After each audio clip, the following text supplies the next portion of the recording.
Keep it cool. Keep it clean keep it cool first 2 Keep it minutes. clean, keep it cool, keep it kosher. It'll be fine. Yeah, keep it. Of course. Boom, boom, boom, bam, Yeah, bam, absolutely. bam. No pause in between. Come on, let's jam. All right. 56% of the votes are in. No is leading 52-47 in Virginia on the redistricting, which I know they wanted to. Everyone was saying vote no, in order to sort of prevent the total gerrymander of the state of Virginia. For Virginia becoming a blue state? Well, I mean, Virginia has functionally become a blue state, unfortunately, because of like the overwhelming growth of the Northern Virginia area, which has just been the last like 20 years has been a slow migration of bureaucrats, career politicians, and really just all of the consultancy They're colonizing firms. They're colonizing the outer circle. So everything outside of DC in Nova, like Fairfax, is a really good example of this. Fairfax from 20 or even 10 years ago, Fairfax from like 10 years ago is not what Fairfax is today, or even the Fairfax of 2010 when I was up there touring some places potentially for college and stuff like that. Like I did not. That was a totally different town than what it is from what my friends are telling me who live there. So it's kind of a nightmare. It sounds exactly like Nashville in 10 years. Oh my God, this sounds so familiar. It's like Dallas now. Yeah. Oh my God. I can't believe Dallas is getting cooked by Minnesota. It's over. It's over, man. I was talking about the Dallas Stars. Yeah. Yeah. Well, at least Buffalo's doing good, so that's pretty. I don't think I've ever been to I've been given tickets to go. I have never been to a Dallas Stars game. I have gone to an Allen Americans game, which is like Allen is like a DFW area city. I mean, it's all part of the cancer that is the Dallas Fort Worth Metroplex. But they have a semi-professional or like a feeder team hockey league there in the same way that like the city of El Paso has one. Is it the ECHL or what? I have no idea what it's a part of. Every single NHL team has at least one feeder. 2 farm teams. Yeah. Which one's Dallas? They have one in Houston, I think. And they have one in... Why does Houston have a hockey team? Houston, they're thinking of actually putting an NHL team there. Well, so the thing is that... a place that never freezes should not have a hockey team. No, there was an explosion of hockey popularity in the South. Specifically when I was growing up. So, and I can chalk this up to like marketing, ad campaigns. Gary Bettman. White Flight. Yeah, White Flight specifically. But it was strange because like hockey, like youth hockey specifically, has never recovered post me leaving youth hockey. Like there was it's true. There was a single generation wave where half the kids that's way exaggerated. A quarter of the kids that I went to high school with were playing either hockey or lacrosse or both. And that it was a huge explosion in the South specifically. And so that is the reason why. And of course, the establishment of that feeder team was SEC thing where it was just like, this is what the Southern schools are doing. No. It was an adaptation to the Northern schools, right? I see. It was probably... Wait, you're not 30 yet, Mike. You're like, how old? No, I'm 30. I am 30. Okay, Mike, so then Mike and I are the same age. It's over. It's out. So then you would have... Mike, did I ever tell you? I have a sort of a friend of ours, a brother friend of ours, in similar camps, and he on my 29th birthday, he literally walked into the diner. He like stood up, shook my hand, and he says, "You have 1 year of youth left." No, but so you would have been like the McDavid, Austin Matthews draft entry generation. Like that. Yes. Yeah. Yeah, like there's a few players from the South now. Like I know like St. Louis really went all in to like develop a youth hockey culture because they got guys like Brett Hall. I'll tell you what, because I played a lot of travel inline hockey, and the Cats from St. Louis, all the travel teams we played from St. Louis, God damn, dude, they're fast. Really good. I mean, they've got feet like crazy. I mean, their feet are on fire. They're crazy fast, all of them. Well, because he got a lot of guys from like Detroit, of that generation to like come in and help him develop. Like, I forget which players. Like, they had a few like very tight legends go through the junior league and like give him tips and pointers. Like, I think Nicholas Lindstrom and other ones. Like, You know, it's very funny. I remember Brett Hawley's got a podcast, and he's like, I saw Pavel Dysuk. He like was like jumping in the air. He's like, me, I gotta help myself get off the couch. Yeah, if there was even 5% more support, you know, from the upper echelons of hockey, you know, down into you know, youth sport, the collapse of hockey specifically in Middle Tennessee area would have not happened. Like it would have maintained its level of growth, if not grown more. So that's the thing. We were kind of let down by you know, I think the Preds had put, you know, some amount of money towards, we had a single A travel team called the Flyers that was kind of like the downtown Nashville ice travel team that was kind of like a youth feeder into single A, double A, triple A college. And then that all kind of like after my generation just kind of like went out like a wet fart. So there was no maintained presence after that. And so now it's just kind of like, oh, we sometimes go see the kids with cancers and do a Make-A-Wish, and we donate $10,000 to this travel youth thing. And so it's just a write-off, basically. That's what I mean. You got to develop young stars to get like kids invested. Cause like Nashville, they went out and they got all these like old, kind of like the Maple Leafs. They went out and they like got these aged like over the hump stars to be like, oh, I guess they can do it.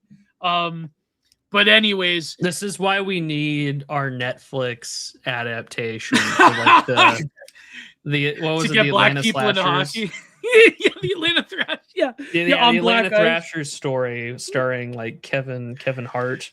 I'm realizing Matt has made like the biggest mistake of his career, which is you know, he's fallen for one of the classic blunders. The first, most well known, is never get involved in a land war in Asia. Second, only slightly less well known, is do not invite God's strongest geo enabler onto the stream where you are the geo handler. That's a problem for you. So we're going to talk about you cannot be any worse than when Dimes comes on. So I think we'll be fine. But like also, I mean, like, so we pitched it. I genuinely want to write it to a point where it's just like I should just have like Claude give me like just a rough sketch and then like put it on a pitch deck and send it to like Netflix. Even if they give me a season to where it's just utter dog shit. I just want a season of like Kevin Hart, you know, being told that like, hey man, you need some good PR. You're tired of being like the little guy. I want to say something else, but like you're tired of being the little dog here. So why don't you go like man up and like go be like, you know, get into hockey. So he restarts and he buys the rights to like the Atlanta Thrashers and he gets like Dwayne The Rock Johnson to come in, but he's got the Ozempic face. So now it looks like he's meant to be more of a hockey coach. And then all of a sudden, like you just take all these like troubled inner city youth who are on like pretrial diversion to get all their anger out on the field, and then it's just this glorious Netflix slop of millennial writing. And then like you could even get like Sean William Scott or whatever from like The Goon to come back. You know, it can be like a Goon crossover. Yeah, I just want my money. 2026 is all about my money. Where is my money? It'll be like they'll have I want $250,000 now, Netflix. Now. In association with the NHL, and then they'll have a sequence in association with the NHL and sponsored by the Albertan government for a film grant because we did 5 minutes of filming there, but black people don't like the cold, so it was really just like some voiceover work. They'll have like a sequence like in Slapshot where they just brutalize everybody on the ice. It'll be like that. They'll just like and then you can even have like a cutaway, like okay, in like Sam Raimi's Spider-Man 2001, where it's just like all of the Daily Bugle headlines about like the rise of Spider-Man's infamy, and it's just all like, you know, but you have it as set as the New York Post euphemism guy just going to town. Just like Atlanta Thrashers thrash again. Boom, Scholars take center stage on the ice. It would be a good time. I just want my money. I just want my money. Oh my god. Anyways. You happy to come on, Mike? You get to be the handler today, motherfucker. No, our Baudrillardian correspondent, Mike of Paul. Yeah, we're going to talk about when we actually get into the topic of discussion, which is Baudrillard, which, I am the world's most foremost Baudrillard scholar. That is also It's blue important collar. to understand that like HVAC technicians are more well read on French postmodernists than any asshole who is currently studying to get their PhD in philosophy. Hey, guess what? Plastic pills blow me. Let's go. Come on. Bring it on, plastic pills. You ain't got nothing I haven't seen on a me. plastic pills video in like a few years. Is he still around? Yeah, he's still around a little bit. Yeah. You're washed, bro. Come on. But I haven't. What kind of pills is he taking? Yeah, I mean, we all know. It's a Petersonian question. You take a couple of things, then you get all, and it's really bad. Well, it's plastic pills. That implies the homemade. Yeah. Oh, so some homemade shine. I get it. Oh, I need that buzzer, man. No, but it's because this thing is worth like $800. I can't believe I got it for free. It's an $800 buzzer machine. You got the Alex Carpentier money. No, a friend gave me. I got it from Capitalissimo. Yeah. That's Buddy, if I'm getting Palantir money, I'm sucking cock and I'm driving a sports car. Let's be honest. You be driving a Tesla? Is that do they give you a Tesla? I do like the stupid tweet everyone posts every now and then where it's like, thanks Elon, thanks Nikita, and it's like that super skinny kid driving the Tesla where it looks like he's got like fucking muscular dystrophy. And he's just like, it's all he looks like an emaciated cancer patient driving the Tesla Model 3. Diabetic with the autoimmune deficiency. Yeah. That's classic Howard Stern, Elliot Offen. That's like classic Stern right there. But speaking of classic Stern, it's very they bought InfoWars. Did you see this? No. Man, who cares? I do like that. I do enjoy the fact that the Onion knows that the worst thing that you can do to a person is call them gay. Yeah, the new logo is so 2007 libtard. I mean, it's bad. That's what Cat D said. Like they can't move on from the early 2000s culture. Well, because that's the only time they were good. Like the pretty much from 2006 to 2012 was the dirtbag left for anti-Bush progressives. And you know what? They were funny because they could get away with saying like retard or other things, Yeah. Totally acceptable for them to say all those stuff, and also they were willing to make fun of other things too. In the current, the 2010s just destroyed them, pretty much. And so it's just like the Obama era permanently kept them in this like crystallized. It's like Jurassic Park, like you brought something back to life, and they're like, "We're gonna call you gay now," and it's just like, sir, I need you. The call is coming from inside the house. Wait a minute. You just said that Obama kept them crystallized. So you're telling me Obama was the one putting people in the crystals all along? Yeah. We are crystallized in the Obama era. Get it through your head, people. We have not left 2012 did end the world.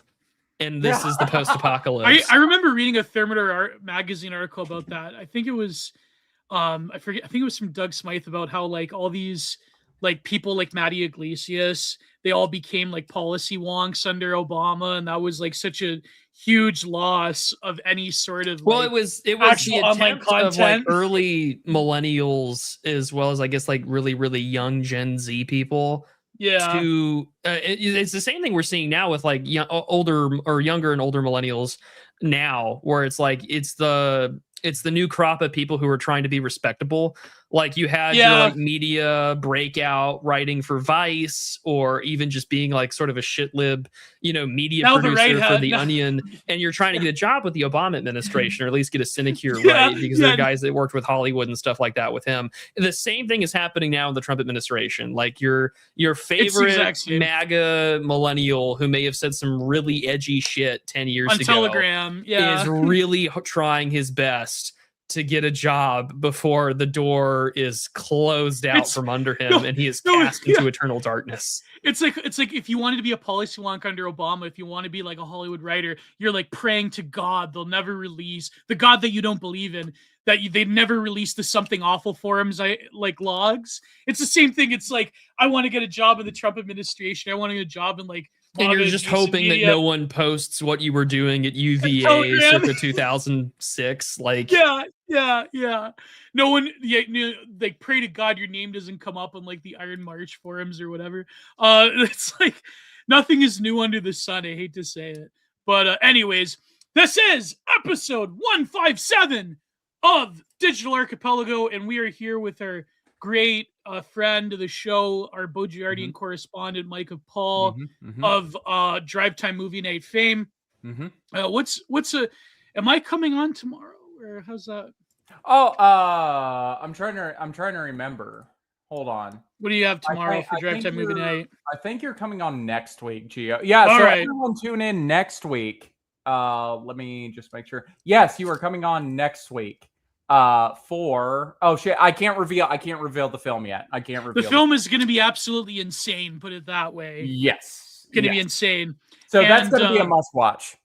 And so, of course, to get the shilling out of the way, where is share screen?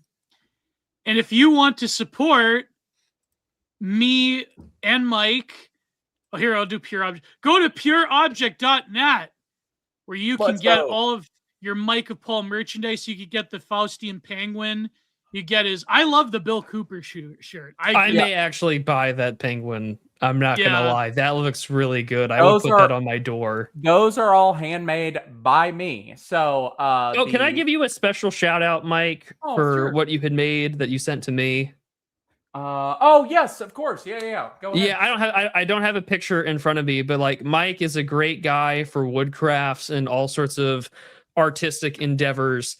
Mike had made an Orthodox tri-bar cross, and it is now it's actually in my church, and it's in the altar at my church, and I'm really happy that it's there. Mike is a good friend and a good craftsman, so go support him over at pureobject.net and send him money.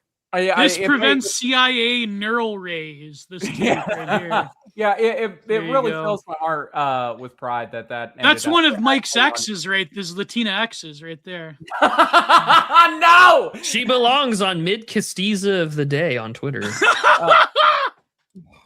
Anyway, I love that account because it's pure gaslighting. It's like, here's an attractive, skinny woman, and it's like, this is the mid one of the day.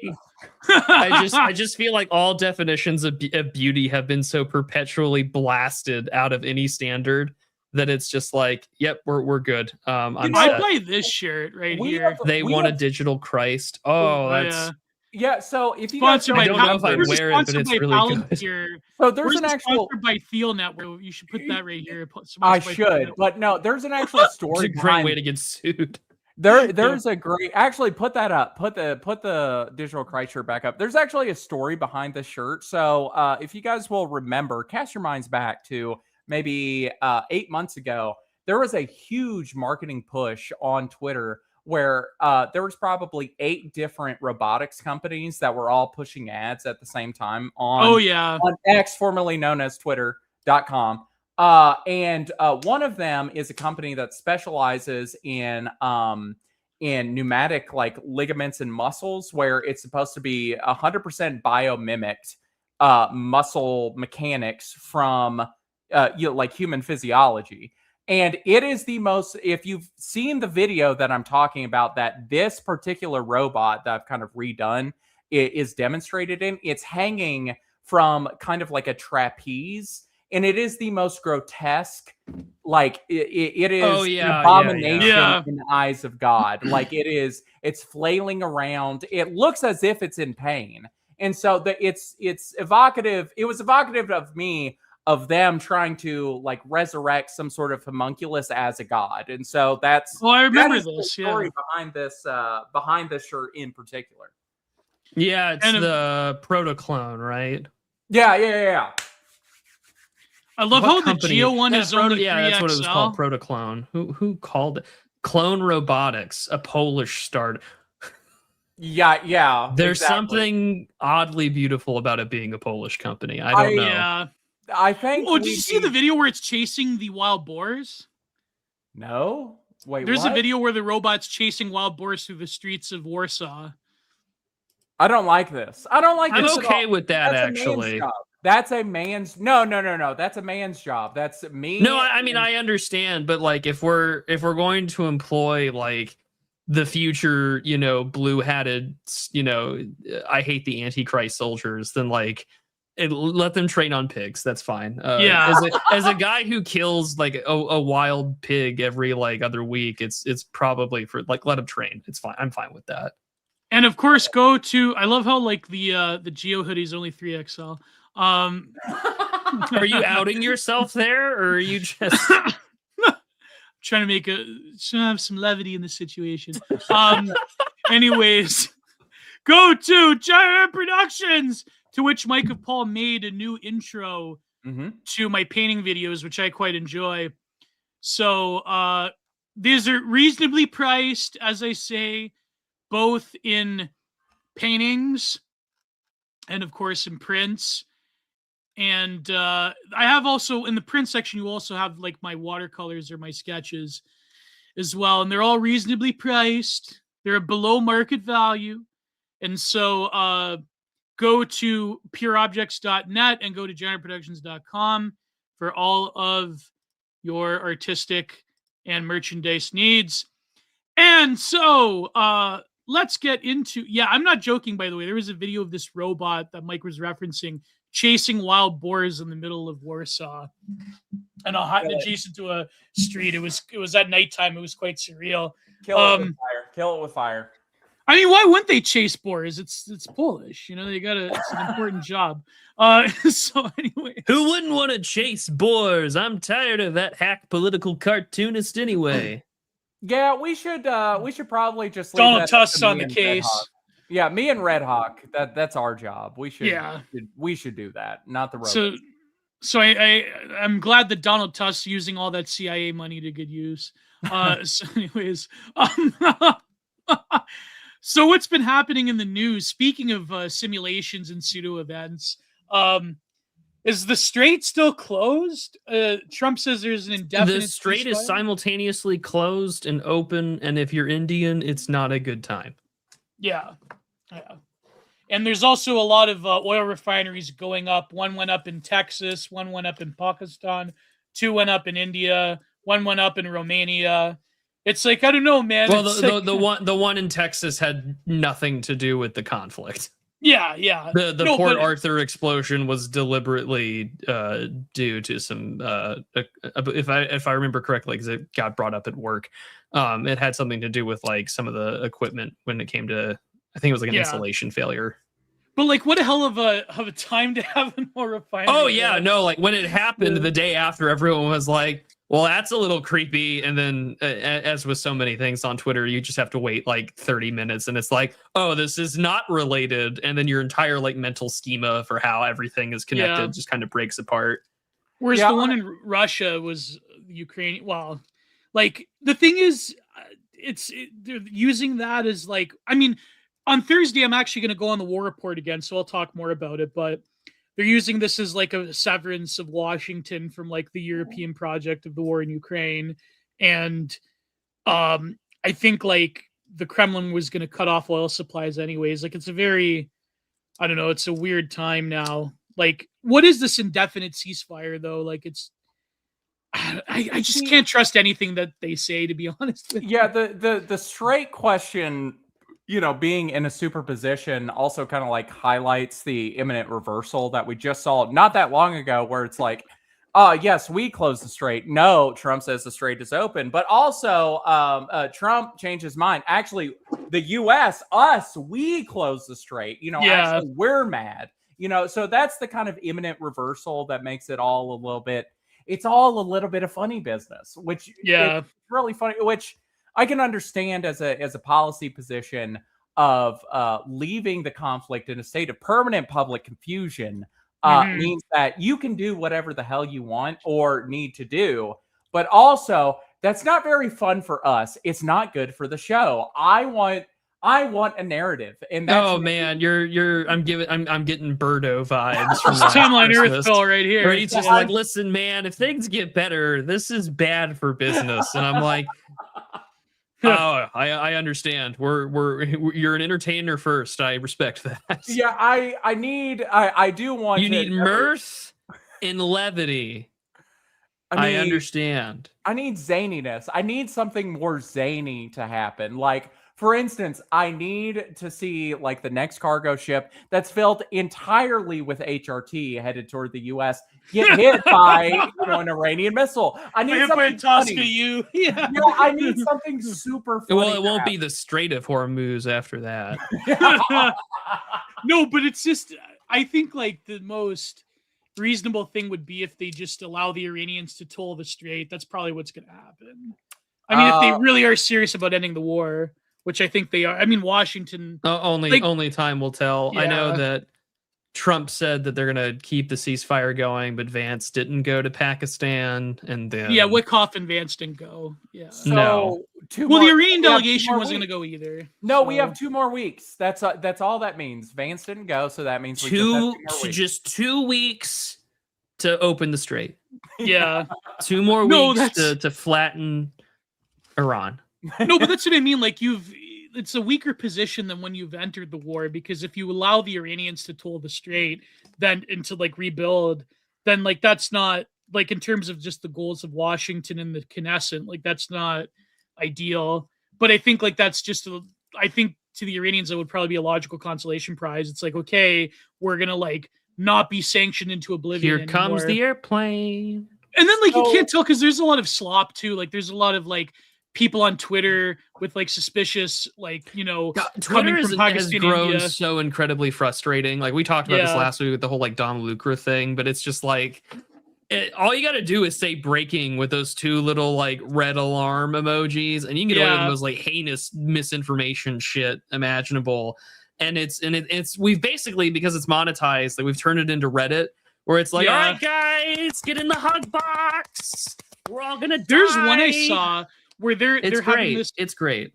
They're having this like demonstration in the middle of Tehran, this like pro-government demonstration, and this one guy's like, "Oh my God, the IRGC has couped the government." It's like, no, they're just having a parade. Like, what are you talking about? Like, it's stuff like that, like this disinfo, and like then there's if you look up AI for Good, this company AI. I'm not gonna just mention for fear of the YouTube algorithm, but there's this AI company working with a certain government intelligence agency to like purposefully spread disinfo and like fake videos. And so like Twitter has like this, like, this Prudent Mike, like, the geopolitics slop. Oh, we saw this too when the war in Ukraine broke out. Like it was digitally altered footage from 2014. Or Adam Kissinger falling for like Arma 3 reforger footage. Like it's the same shit. Like we're eternally debating, and reiterating and reifying that like the war, like the Gulf War didn't happen, like the war in Ukraine didn't exist, despite the fact that it's like one of the deadliest conflicts of the 21st century, and it's a fucking travesty. But like it's become an entirely, like in the here's a deep cut for Mike. Like it's like the Half-Life 2 beta where like you have the Manhack arcade and everyone is just like thinking they're playing a game, but actually they're just like clapping and enjoying over the fact they get to mutilate real people. It's the same thing that we get to watch on screen.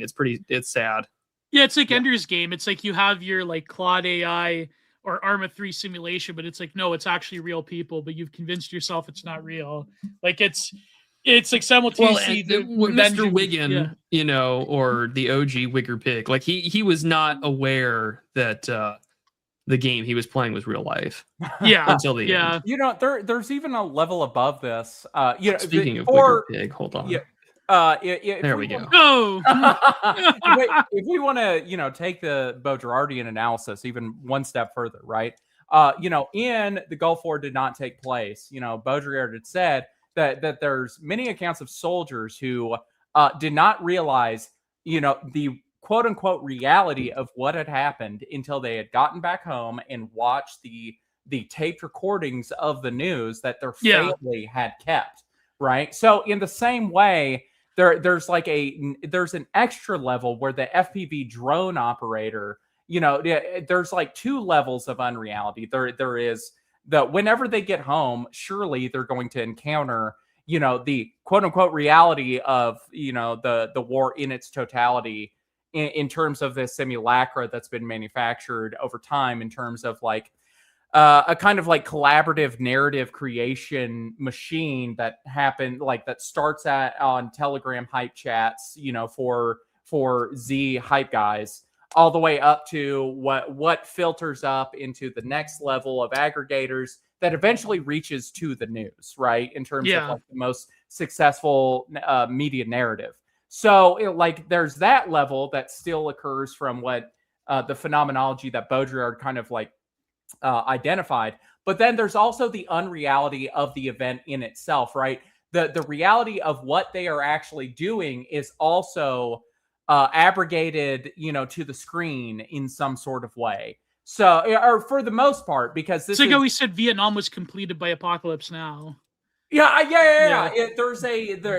The Ukraine war has been completed in its digitality, right? The complete digitization of the war effort, of all war effort, has reached an apotheosis. That means something different, right? You see the pictures of the no man's land being covered in spider webs. I mean, just a complete canopy of fiber optic cables, and what that means in terms of like, where is the humanity in war? Because I think we're all reactionaries here.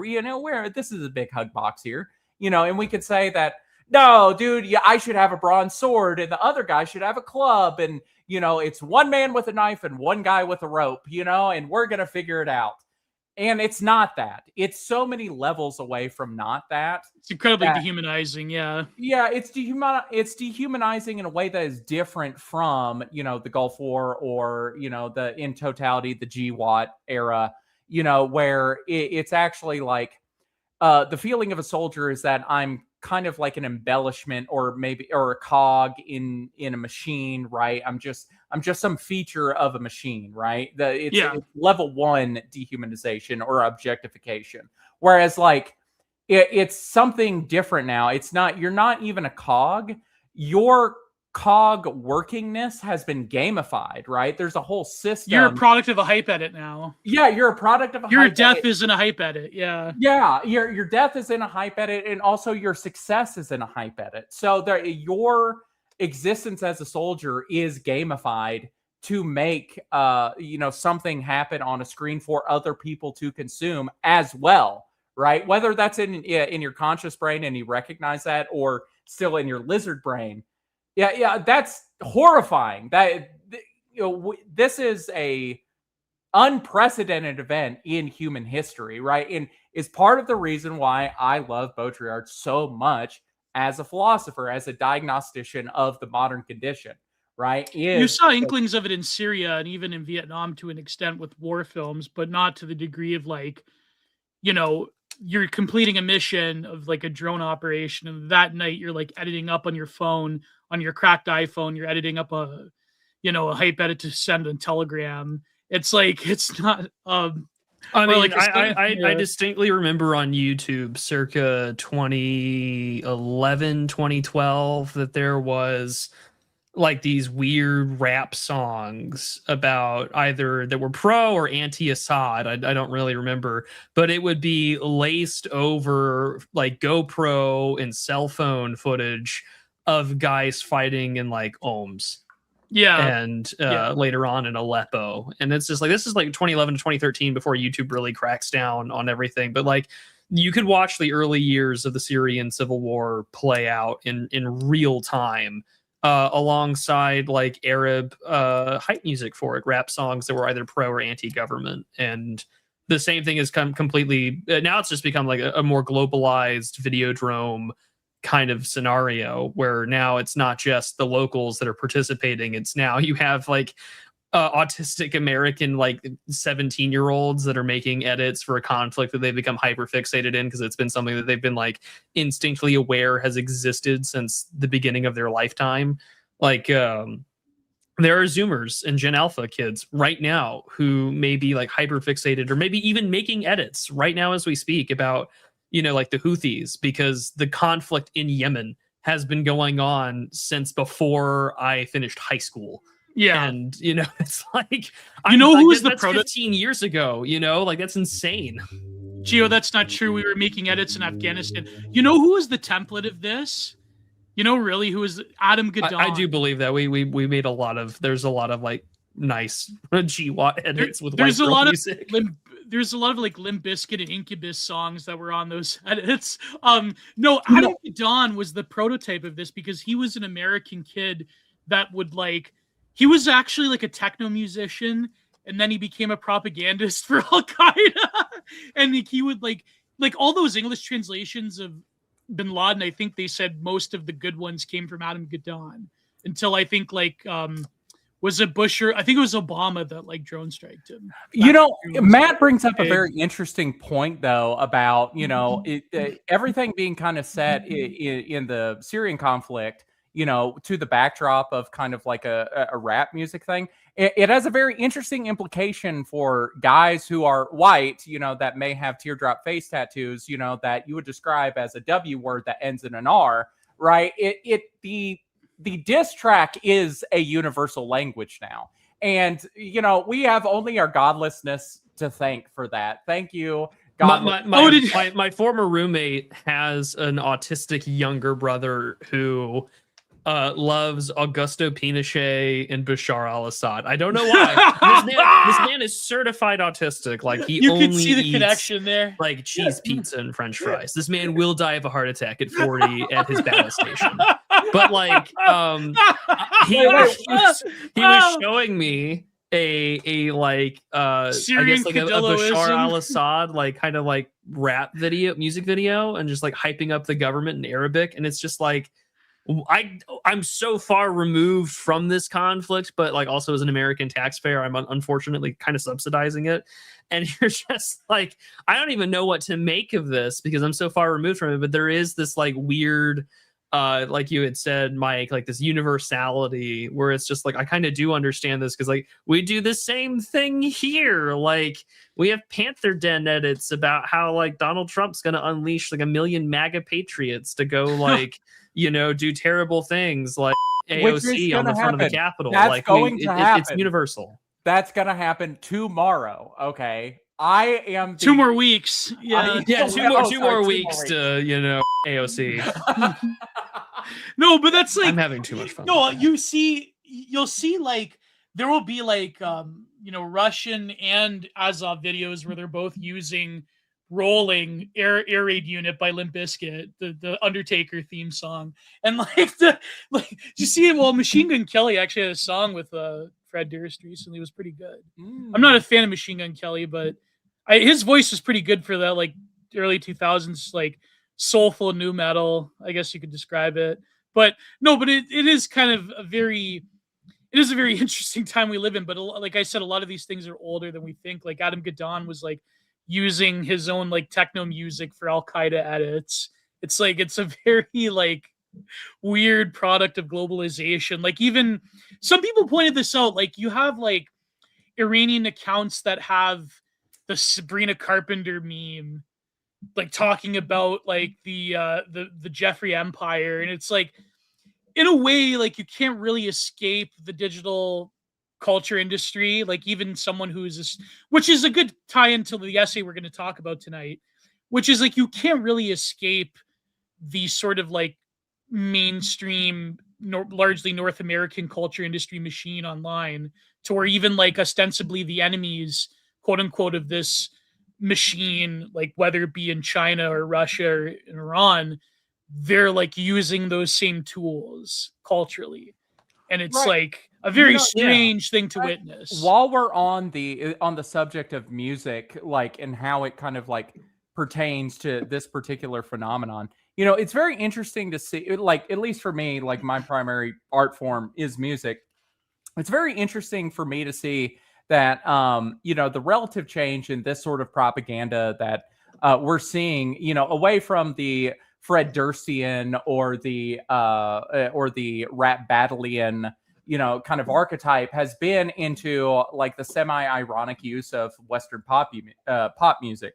Yeah. So you will see some of these hype beast kind of war edits now, where there's like a semi-ironic or that there is ironic on the nose kind of backdrop of some sort of Western pop music where, you know, it'll be, hey, I just met you and this is crazy. And the dude's getting blown up, right? His legs are halfway across the field. You saw them move across the field in slow motion, right? You can see the kind of like tertiary effects of more simulacra is needed to maintain, you know, the simulacra goon bait. So you can see the wheels turn in real time. Yeah, even with this effect itself, because it's magnifying, it's accelerating, right? Accelerationism is real, you know, it just happens to be with stimulus. It's inputs into the human system, right? Well, yeah, and even like Trump having like AI slop edits of him as like Braveheart, or the one recently where he's God Emperor, or Christ, or like the recent one today of like, you know, MAGA. Like he took like the 2016 God Emperor meme from 4chan, and he like got a staffer to like put it, or like some millennial staffer like put it through Claude AI or whatever, or Grok AI, and it's like Trump is in the Imperial Palace as like a Caesar figure. Like it's a very, I don't know if we should really conduct public policy that way. That's kind of, I think 2016 Trump was more fun in this way because, you know, he was removed from it. He was not the source or the originator. It wasn't the White House posting, you know, NWA edits. It was the voter base that was doing things. Like Trump kind of embraced it as just part of the, like, you know, this was the energy of his campaign. Like there is, you know, a video of him going up to the stage with like edits to "Do You Hear the People Sing" from Les Mis and Les Deplorables. You know, like it's something that felt uniquely organic to the situation, whereas now it's like artificially manufactured as a way to reinforce the hype and the interest in the admin to begin with. And like I look at it and I'm like, who the hell is this for? And I'm like, well, it's the only generation that really gives him money, votes for him like more loyally than I have. And it's just like, oh, this is boomer slop. This is slopulism for boomers. Because although the Jesus Christ one, rightfully so, was derided by his evangelical voter base, because like, oh buddy, you are not God, sir. No, but then you have people like Sean Hannity, like the wallbanger, who's like, I'm no longer Catholic because of the war with Pope Leo, and it's like, I think it's in a weird way. I don't think he was Catholic to begin with. If that's the case. Yeah, he probably wasn't. No. But the thing is, like, you know, when people talk about the death of The Simpsons, how the real death of The Simpsons was they went from critiquing culture on the outside to becoming a creator of culture, to them being culturally irrelevant. That is like a very tragic but yet organic and necessary cycle where, you know, if you were a kid of the 90s and you remember like Bartmania, and then to have like the 2000s where they're now like becoming the hype man of, or like a hype beast of different culture. And now like The Simpsons is totally irrelevant. Like they're not even going to have couch gags anymore. You know, that's a vulgar example, but it's a true, you know. And ultimately like a great example of this is that Bart, you know, past Bartmania, you know, Bart actually became kind of like an exoskeleton to inhabit, right? Like, about when Nick Fuentes first returned to Twitter, what was he? He was Autumn Groiper with the dead Bart Simpson, right? Like, there is, or like the Patrick Star from SpongeBob. And Bart was there even in 1991 and in the Gulf War, and it's there's a way there's a way where things like hollow out more and more for more of something else to inhabit, right? Another theme from Baudrillard, right, is like the philosophically, like, who has agency in technological society is a question that Baudrillard does paint himself over, because that he talks about the revenge of the objects, right? The objects, like the things that are acted upon, seem to more and more encompass a system where they have free will. They're taking some of the sum total of will in society and are occupying it themselves. They're using it themselves. The drone, even when operated by a drone operator, is an object of will in some sense.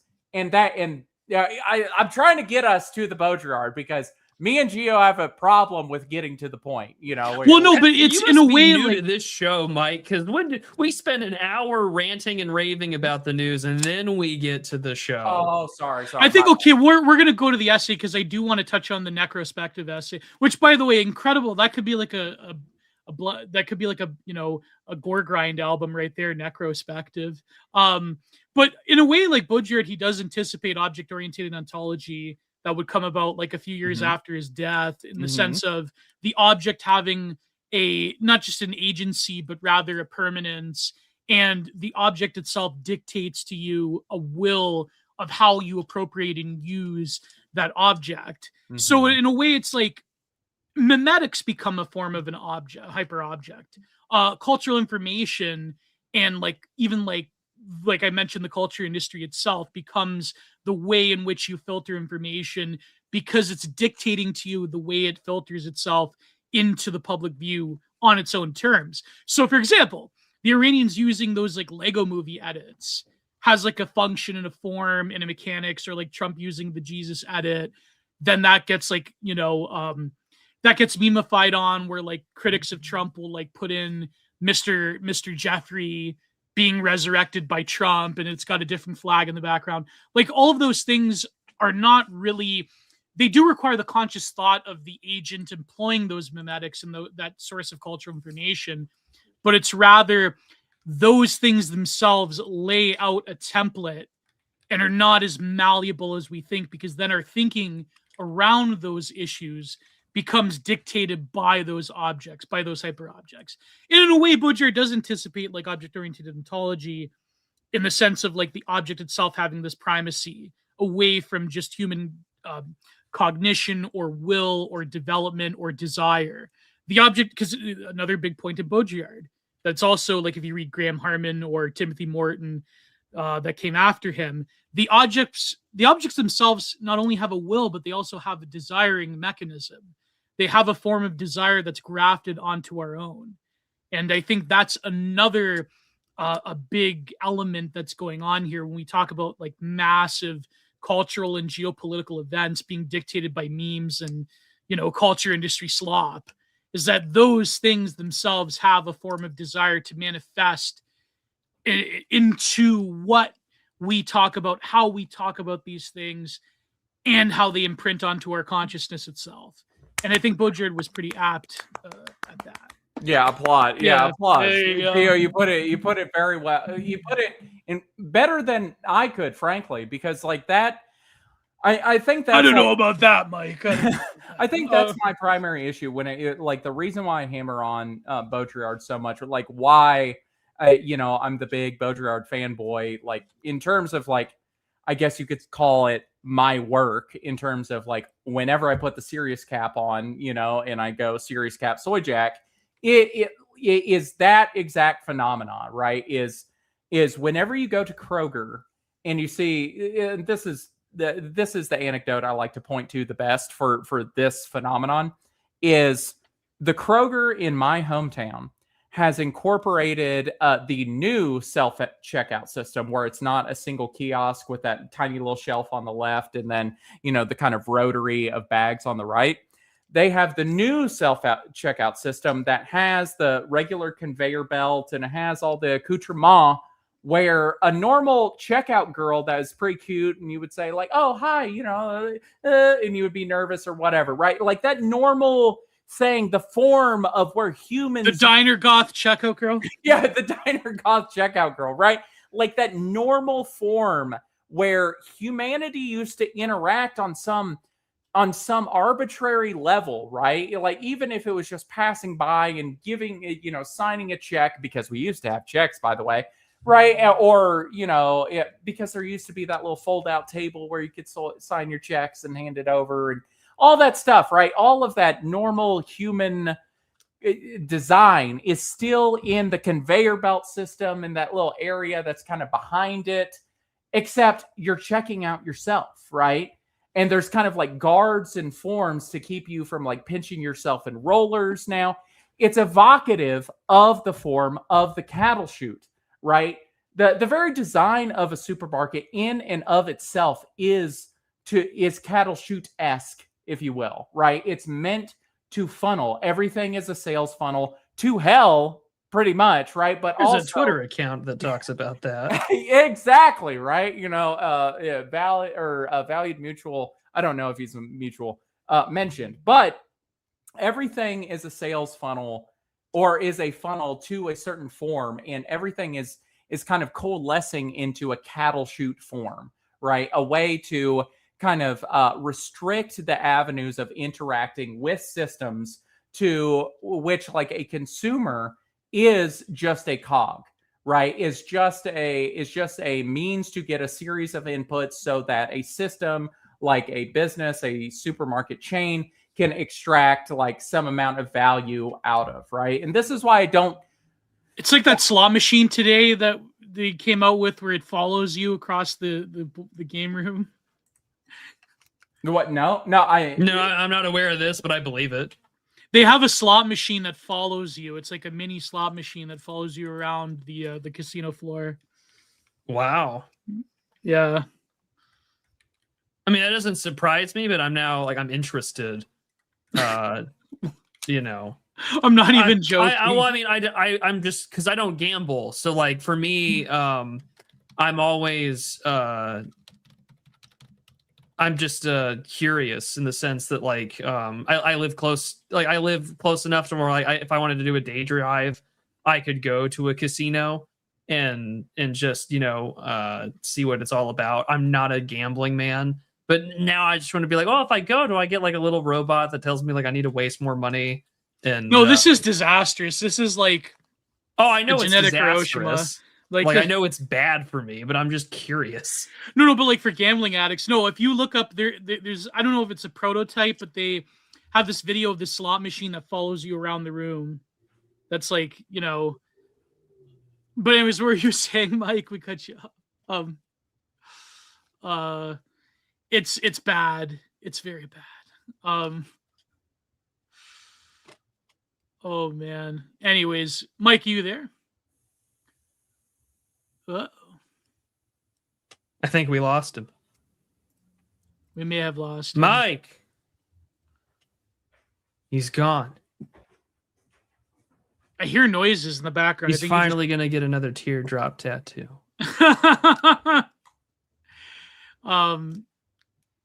Well, in the meantime, we can at least load up the essay while hopefully he comes back. Wait. Oh, yeah, sorry. He's sorry. back I had now. to step away. Yeah, my bad. Okay. But you were saying, Mike? Oh, no, I was just saying evocative of the cattle shoot. Yeah, sorry. No, I had to step away for a moment. Everything is coalescing to the form of the cattle shoot was my end-all point there. Oh, yeah, exactly. Yeah.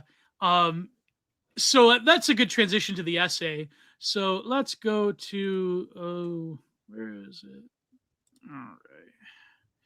I believe there's some other shows competing with us, but oh well. Lovely. Let's share screen. Lovely. Man, I can't get over that one guy from Wales that like does nothing but drink in these YouTube shorts. He's like, lovely. It's called the Problematic Pub Podcast. Anyways, you know, you too can see a Welshman on YouTube shorts drinking himself into oblivion. Anyways, whatever happened to evil? So this is in The Transparency of Evil by Jean Baudrillard, which came out the in Transparency of Evil and the Lucidity Pact. If I'm yeah, right. Yeah. Okay. Yeah. Came out in 1999. Or do not ask the world's foremost Baudrillard scholar. He does not know. Here. Yeah, you could just scroll up. It came out in 1990 originally in Paris, and then Varso took it in 93. So page 81. There we go. What happened to evil? And we can take turns reading, but I'll read the first part. T-wordism in all its forms is a transpolitical mirror of evil. For the real problem, the only problem is, where did evil go? And the answer is everywhere, because the anamorphosis of modern forms of evil knows no bounds. In a society which, excuse me, in a society which seeks by prophylactic measures, by annihilating its own prophylactic measures, by annihilating its own natural reference, by whitewashing violence, by externalizing all germs and all of the accursed share, by performing cosmetic surgery on the negative to concern itself solely with quantified management and with the discourse of the good in a society where it is no longer possible to speak evil. Evil has metamorphosed into all viral and terroristic forms that obsess us. So, and of course he's writing this before GWAT, but it would become more applicable. But what he means is essentially the transparency society, or what Byung-Chul Han would call the realm of positivity, or the reign of positivity, where only the affirmative, only that which says yes, only that which is conducive to wants and desires are predicated value, and anything that is negative, anything that reminds you of your own mortality, that is shoved by the wayside. And so when you look at it, it's kind of like a interesting reduction, but one that is very ancient, in that you cannot have a conception of the good without a conception of the negative, without the conception of absence or evil as we know it. And so therefore all of these things are driven out of existence, and we just have like pure affirmation, positivity all the time, and all of the things that we would recognize as quote unquote evil are like relegated to a truncated time. And he's also talking a lot about death denial as well, and like public health and so on and so forth. But he's saying that there's this force at the end of the, he's writing this when the wall fell. At the very beginning of the end of history, we have a reintroduction at the same time of a very ancient conception of the negative, evil history itself. And now he's going to also talk about Ayatollah Khomeini. So here we go. But anyways, do you have any thoughts, guys? No, not yet. We get into the juicier bits, after 2 pages, I would say. That's when we get to the juice. Yeah. All right. The force of anathema and the power of speaking evil are no longer ours, but they have resurfaced elsewhere, which is very important. I would say very important for geopolitical analysis nowadays. There's a certain M word that people hate. It starts with an M, ends with polarity. But that's all like the third worldism. So anyways, the force of anathema and the power of speaking evil are no longer ours, but they have resurfaced elsewhere. Witness Ayatollah Khomeini in the matter of Salman Rushdie. And for those who don't know, Salman Rushdie was a very popular writer at this time who wrote the satanic verses that got a fatwa issued against him. And unlike nowadays, the literary world, they did sort of like rally around him for different reasons. But anyways, quite apart from the performing a tour de force whereby the West has been obliged to hold this particular hostage itself, whereby Rushdie has in a way been obliged to hold himself entirely hostage. The Ayatollah has offered spectacular proof of how it is possible to overturn all existing power relations through the symbolic force of an utterance. If I can make a small note here. So the philosophy of hostage taking is something that Baudrillard writes about, both in Symbolic Exchange in Death, Fatal Strategies, and then also in the spirit of T-wordism, as Geo likes to put it. The act of hostage taking is the beginning of what he likes to call a symbolic exchange, right?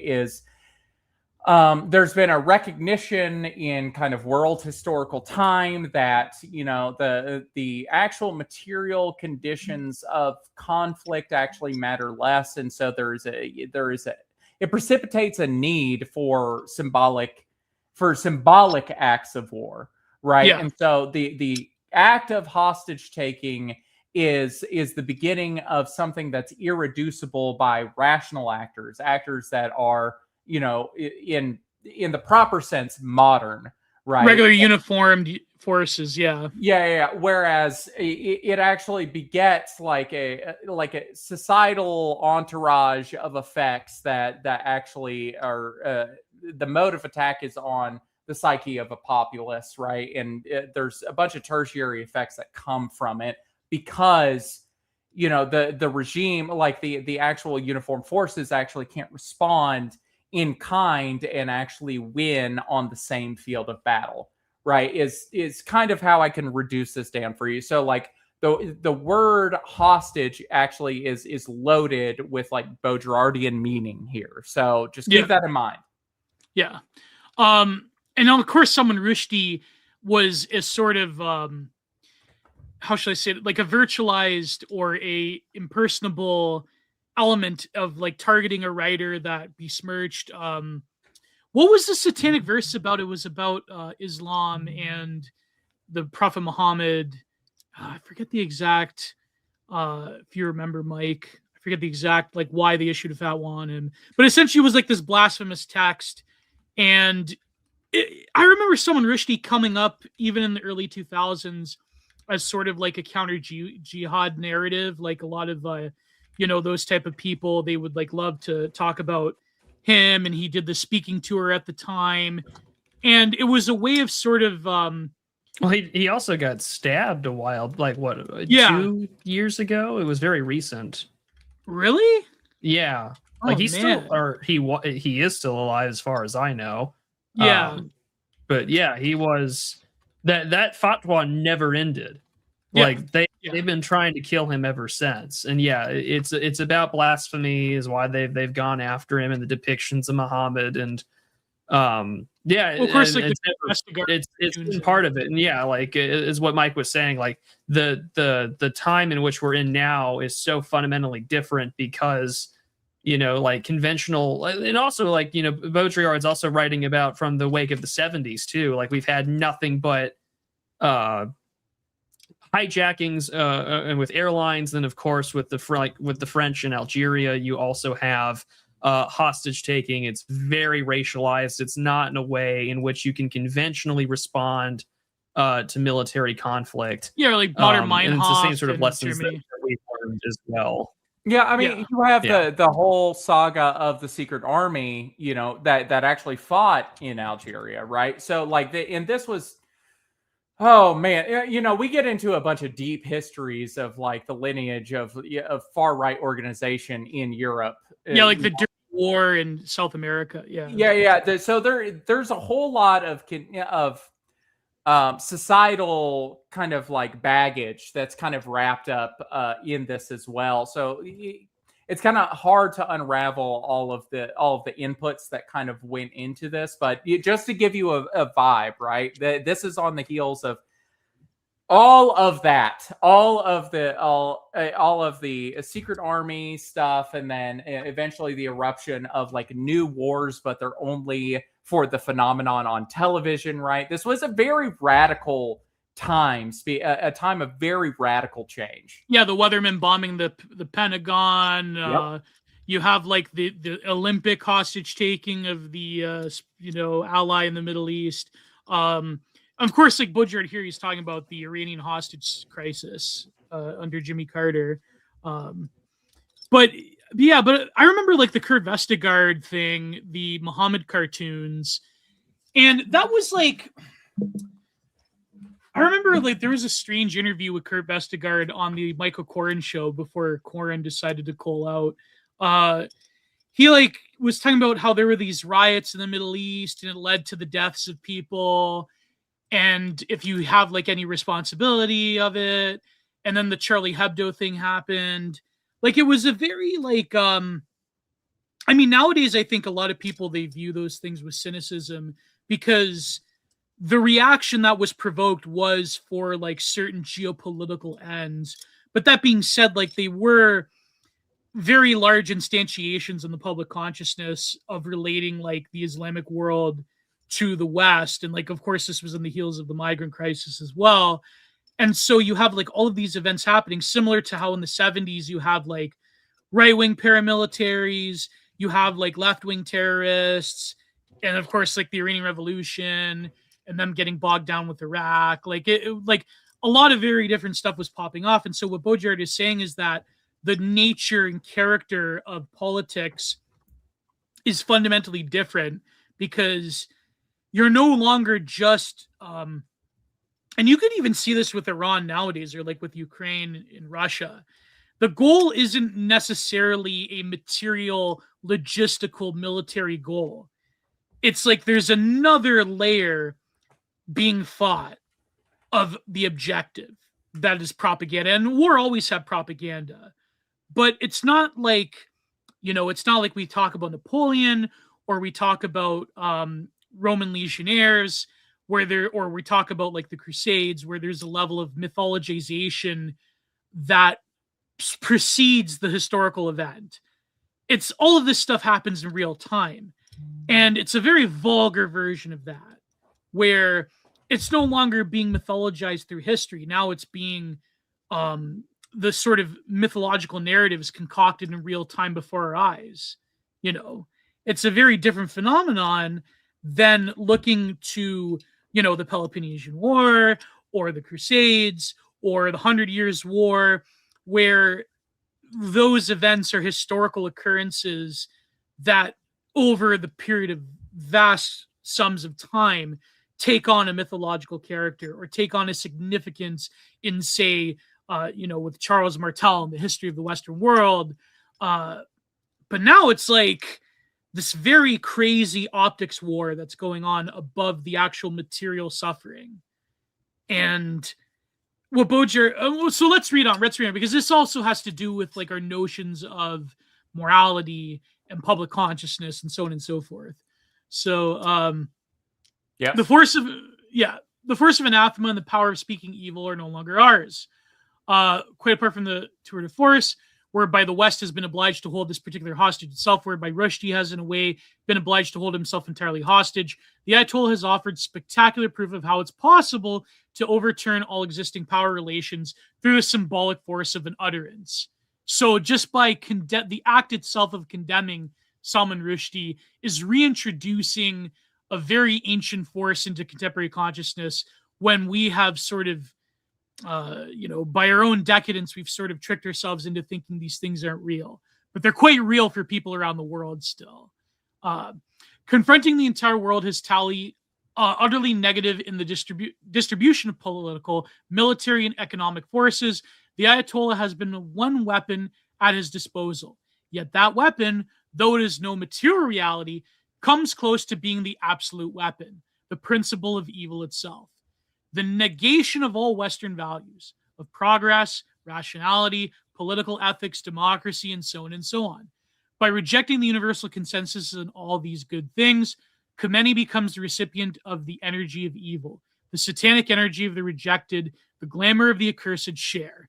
He alone now holds the tribute because he alone has upheld against all corners the Machiavellian principle of evil, because he alone is ready to speak evil and exercise evil, because he alone allows himself to incarnate that principle on the basis of terror, which is really, I think, something that has been ever present throughout really, for decades now.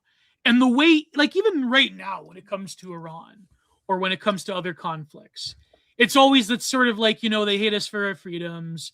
They hate us because we are sort of like this postmodern nowhere land, and they just don't want to conform to the like Whig notion of history, that history progresses in a line, and eventually you have to like leave all of your ancient prejudices and beliefs at the door. And like, don't you want McDonald's and OF and, I guess, microtransactions and, like what will be another example? You know what I mean. Sports betting, yeah. Sports if betting, I might, yeah. If I might, like what Baudrillard is talking about specifically here is quite literally a Richard Spencerian kind of like, we have to be a little bit evil, kind of like the spirit of evil coming down, right? Because he represents the negation, right?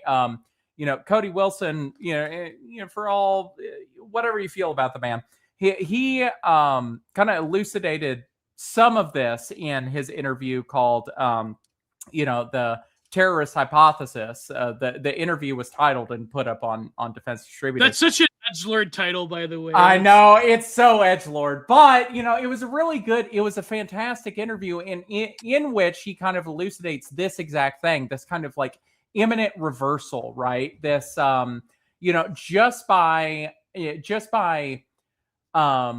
kind of playing with the idea of being the antipole, you actually inherit all of this floating energy, all of this floating soul that creates like the antipole, right? So good versus evil, and that's typically because everything is friend enemy, right?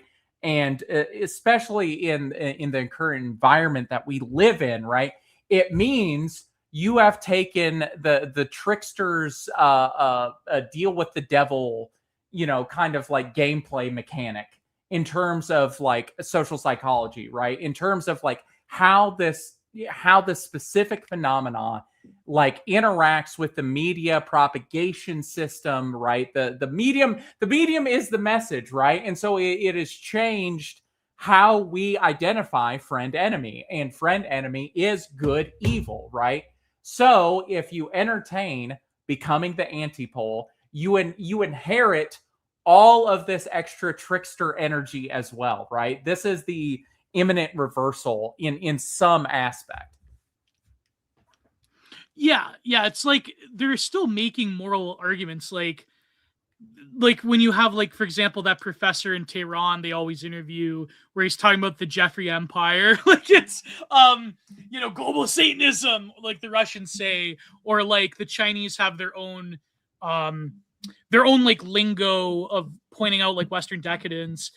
It's using the language that was at one point inherent in the Western world, but against not so much. I mean, yes, it is like pulling out like, oh, you people are decadent, you people are evil, you do abominable things, but it's more so trying to wrestle the forces of history back into the mainstream, like back into the purview of geopolitics between nations, between power blocks, where like the language of it is being reintroduced to us by saying, the Jeffrey Empire, global Satanism. And, you could say, like, oh, that's cool. That's, that's like bad optics or whatever. Or that's like, they have their own problems. But at the same time, there is like a weird moralistic language, whereas we have a totally different secularized notion of that similar moralistic language.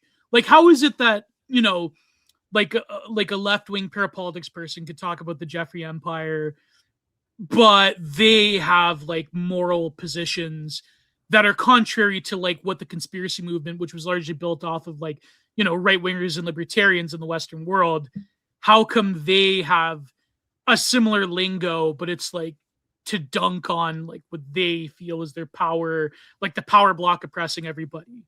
And I think like a lot of the whole lingo around current political event, like geopolitical events, have this like contra morality scheme going on, where it's like, if you're going back to like this moralistic, semi-religious, metaphysical language, then that's like, that's like third worldist. That's not like in keeping with what, quote unquote, Western values, which is very interesting because like a lot of these counter jihad people, they adopted the lingo of in the 2000s, like this,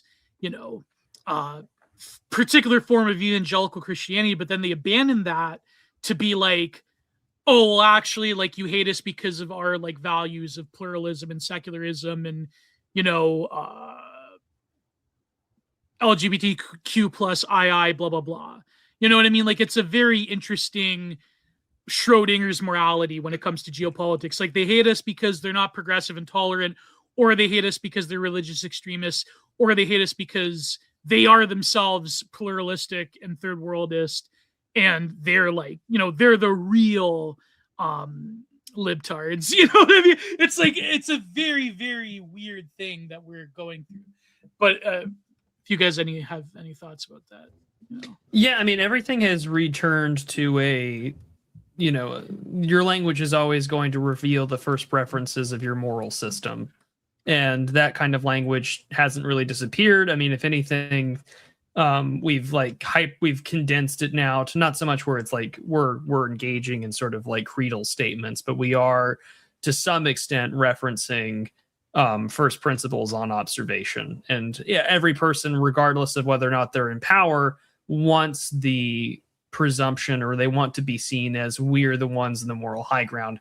And I mean, this can lead to like beautiful loser syndrome, as we see with like a lot of American conservatism, but also at the same time, like the left has, I think, very clearly the progressive or linguistic hierarchy where it's just like, well, I'm a good person, I'm on the right side of history, and this is the way that we're going to do about it. And we've seen this too. It's very funny, like, you know, how much the Ayatollah can end with a word, but it's also like, well, we've also just witnessed like a decade of that without any real counter prevailing force against it in our own politics here in America, whether it's about, you know, cancellation or putting out a witch hunt for people like that. I mean, how many times have I mentioned it on the show where it's just like, you know, Steve Staler's debate with the guy from Freakonomics. It's like, that's technically still in the Atlantic, but it just says authors now, like their names have been totally removed because of their opinions. And so in the grand scheme of things, like we're in a very weird position, because you're right, like terrorism in the modern sense, like it kind of affirms this, you know, the stochastic terrorism claims, where it's just like there is linguistic ways to do about it, because you're right, I don't have to say anything that explicitly calls for violence, but at the same time I also know that I don't have to, because I can simply say something if I'm a left-winger and point out that, oh, well, maybe someone will just, you know, do what I want them to do. And we kind of have seen that play out. Whether it's like, well, these people are evil, they're fascists, they're whatever. And it's just like, well, this just means that someone is going to try to take out a Supreme Court justice. Here's Howling Mutant's front door. Too. I mean, it's very fitting that we're covering this essay in the wake of the mutant stuff that happened. Again, if you see anyone posting his docs, you should always, of course, report that.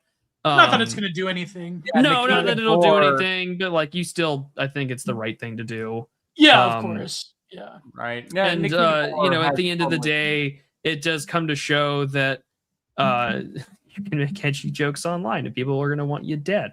And we've seen that play out in real time, which is tragic. But at the same time, I think like Baudrillard's thesis here has sort of been complicated, because you do see like this like weird like Gladio right nationalism, where it's like you're using moral language again that would be similar to like a counter jihad like early 2000s. Well, and again, it's really frustrating too, because like so many people get dragged into either wittingly or unwittingly. I think more often than not, it's that like there is a natural instinct and a very natural, I would say, like, you know, like a racial position to take, which is like, you know, Europe has constantly fought against like the Mohammedan horde, right? And it's just like, but I mean, like the North American, Europeans are different. Yeah, European specifically. But like even then, right? Like America's early history has always been, we too ourselves, we fought in the war against the Barbary pirates and things like that. Like this is not something Americans are particularly unfamiliar with. And even on top of the cultural memory, like it's just like, well, now we're exposed to it because of immigration as well. It's not like I'm completely engaging in this, you know, from a very astroturfed opinion or anything like that. It's just like, I know these people don't like it. I can look at Dearborn, Michigan, whatever. But so like the natural impulse, it's like, well, get these foreigners out of here or whatever. So unfortunately, it gets co-opted more often than it should. That's what I was going to say. You know, the nationalism of another country. And this has been talked about prominently with like in neoconservative publications for years, where it's just like, well, you know, America's you can't frame it as a racial issue. Has always been like a way to promote a nationalism that's healthy in the United States, because they get worried when there's like a self-assertive American nationalism. No, but that's what I mean. Like even the European, like the migrant crisis, like yes, there is like a validity to a lot of the more like parapolitics. Like I don't have to be like a neoconservative counter jihadist to recognize that like these people have been brought in by like multi-billion-dollar NGOs that are sponsored by my government to facilitate the rape and replacement of my people. No, but that's what I mean. Like they explicitly warned against like what the European nationalists in particular were doing before the migrant crisis, which is they did have like an identitarian thing. Some of them were like trad caths, or like they were like more religious types, or they were like into perennialism. But then when it came to the early 2000s, it was framed as like, the Douglas Murray, like they're not our, post-Christian values, like pluralism, tolerance, blah, blah, blah. And so it was like a way of, like even in Europe right now, like it's not so much, like even when they talk about Islam, like they're talking about the Iranian war and the migrant crisis, but it's like, those are Shias. Like the vast majority of, for example, in Britain, the Muslim migrants are like Sunnis. And so I think like it's more of trying to deflect away from that issue towards like just some nebulous, inclusive counter value structure. And that's what gets you into a lot of different complications, because now you could be like, just have this like blanket thing where it's like, well, why are we like having a war in Iran? It's because, the migrant crisis. But that's like not the case, like in the sense of, like, I'm sure like the Iranians don't care. Like obviously like migrants in Europe, it's not their business. Like it's not, it's a way of weakening a rival power.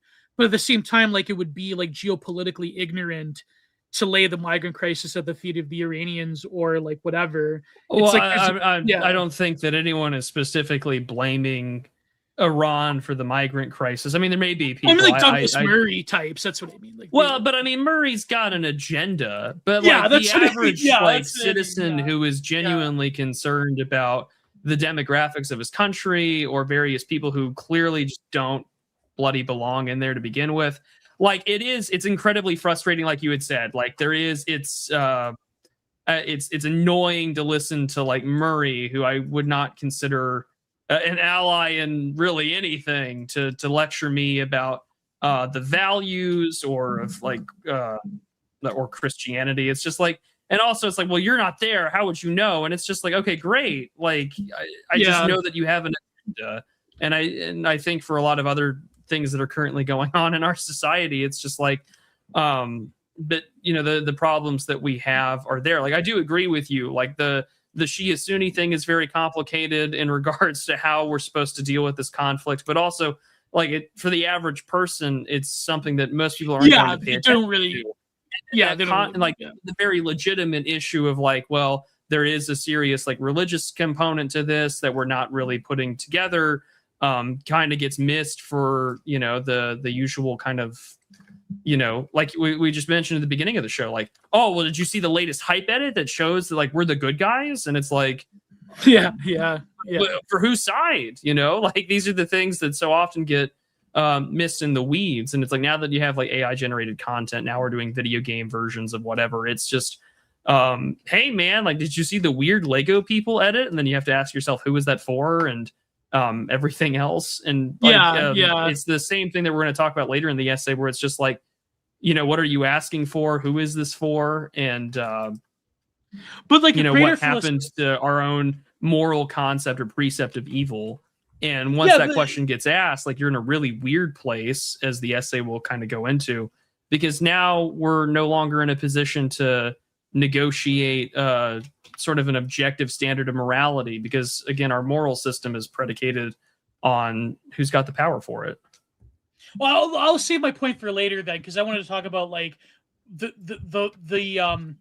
framing during the 2000s about like, coming off the heels of the new atheist thing, where it's like, well, the real thing is like the James Lindsayite, like, everyone should embrace having no values besides like consumption, or like being a heckin' good person and being like a totally like secular liberal. Like that's sort of gone by the wayside. Like even people, whether it's legitimate or whether it's like has like an agenda behind it, like even the sort of like nationalisms that are propping up, like the sloppulous nationalisms, it's like they're not using the, like some of them do, like you'll still have like the weird like, well, the reason we don't like them is because they don't share our values, and our values are secularism and liberalism and pluralism, blah, blah, blah. But then you do have this other thing where it's like trying to fight fire with fire, where like that older, like immediately post end of history 1990s answer to the situation is no longer going to work. And instead you need like a rival metastructure. You need like a rival religious mania. Although it's not religious, I mean, you could say it's like becoming more, racialized. But then you still have like, there's religious mania on the other side as well. Oh yeah. On both sides, But it was Mike. What before we move on, do you have any thoughts on this type of debate? I mean, I've got a few. No, I don't. I have a few, but I don't think they're as well articulated as what you guys have kind of laid out. Well, let's read it further, and then we'll kind of revisit this after I collect a little bit. All right. So, where did I leave off? Our political evil, academic principle of evil. Because he alone is ready to speak evil and exercise evil, because he alone allows himself to incarnate the principle on the basis of terror. His motivations are unintelligible to us. On the other hand, we cannot fail to recognize the superiority that his posture assures him over a West where the possibility of evoking evil does not exist, and every last trace of negativity is smothered by the virtual consensus that prevails. Our political authorities themselves are but mere shadows of their declared functions. For powers exist solely by virtue of its symbolic ability to designate the other, the enemy. What is at stake? Very Schmittian point. What threatens us? What is evil? Today, this ability has been lost, and correspondingly, there exists no opposition able or willing to designate power as evil. We have become very weak in terms of satanic, ironic, polemical, and antagonistic energy. Our societies have become fanatically soft, or softly fanatical. By hunting down all of the accursed share in ourselves and allowing only positive values to free reign, we have made ourselves dramatically vulnerable to even the mildest of virtual attacks, including that of the Ayatollah, who, for one, is not suffering from immunity. Ta-da. Oh my God. Who, for one, is So not good. suffering from immunodeficiency. What is more, we end up treating hominy in the name of rights of man as absolute evil. Mitterrand. In other words, we respond to his imprecation in its own terms, which is already losing the debate, by the way. You're just like going to play his own game. Something which runs counter to the rules of any enlightened discourse.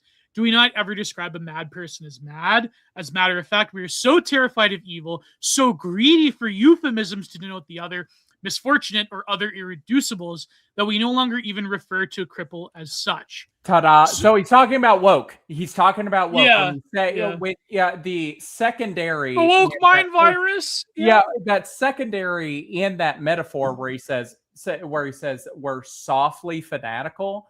That is what that's end of history liberalism. Yeah. That is the blue hair. We are so close to reaching, fully automated gay space communism, right? That is what you should be reaching for. When he then goes on to say that, oh my God, absolute evil, with no human rights, you can't watch porn in Iran. Like that is what, or prawn, sorry. That is what you should be envisaging in your mind, right? Whereas the Ayatollah does not have that immunodeficiency. He realized that is a lever that he could poke over and over again, right? And that has been a mainstay of this kind of it's like what the Iranians do now. They just have to bring up Mr. Jeffrey and that's it. Ta-da, right? The lever that they can keep fiddling with over and over again. And that, I think that is the super interesting point, is he's actually he's actually stretching out the mechanics of what this symbolic exchange between the West as hegemon and the Ayatollah as this kind of strange kind of supplicant, ultimate evil is going to destroy the entire world tomorrow, but also is this kind of geopolitical kind of backwater, but is very important in some very specific ways, right? How he can finagle his way into a manner of fighting the hegemon on a different playing field, right? It's and just like you totally said, sanctioned to oblivion materially, right?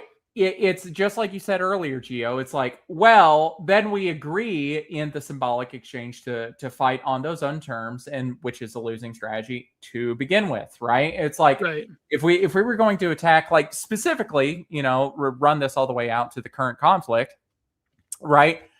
The end all be all, right? The way that you end conflicts, 30% of the male population, bam, they got to be gone, right? This is a geopolitical fact. 30% of the male population has to be dead.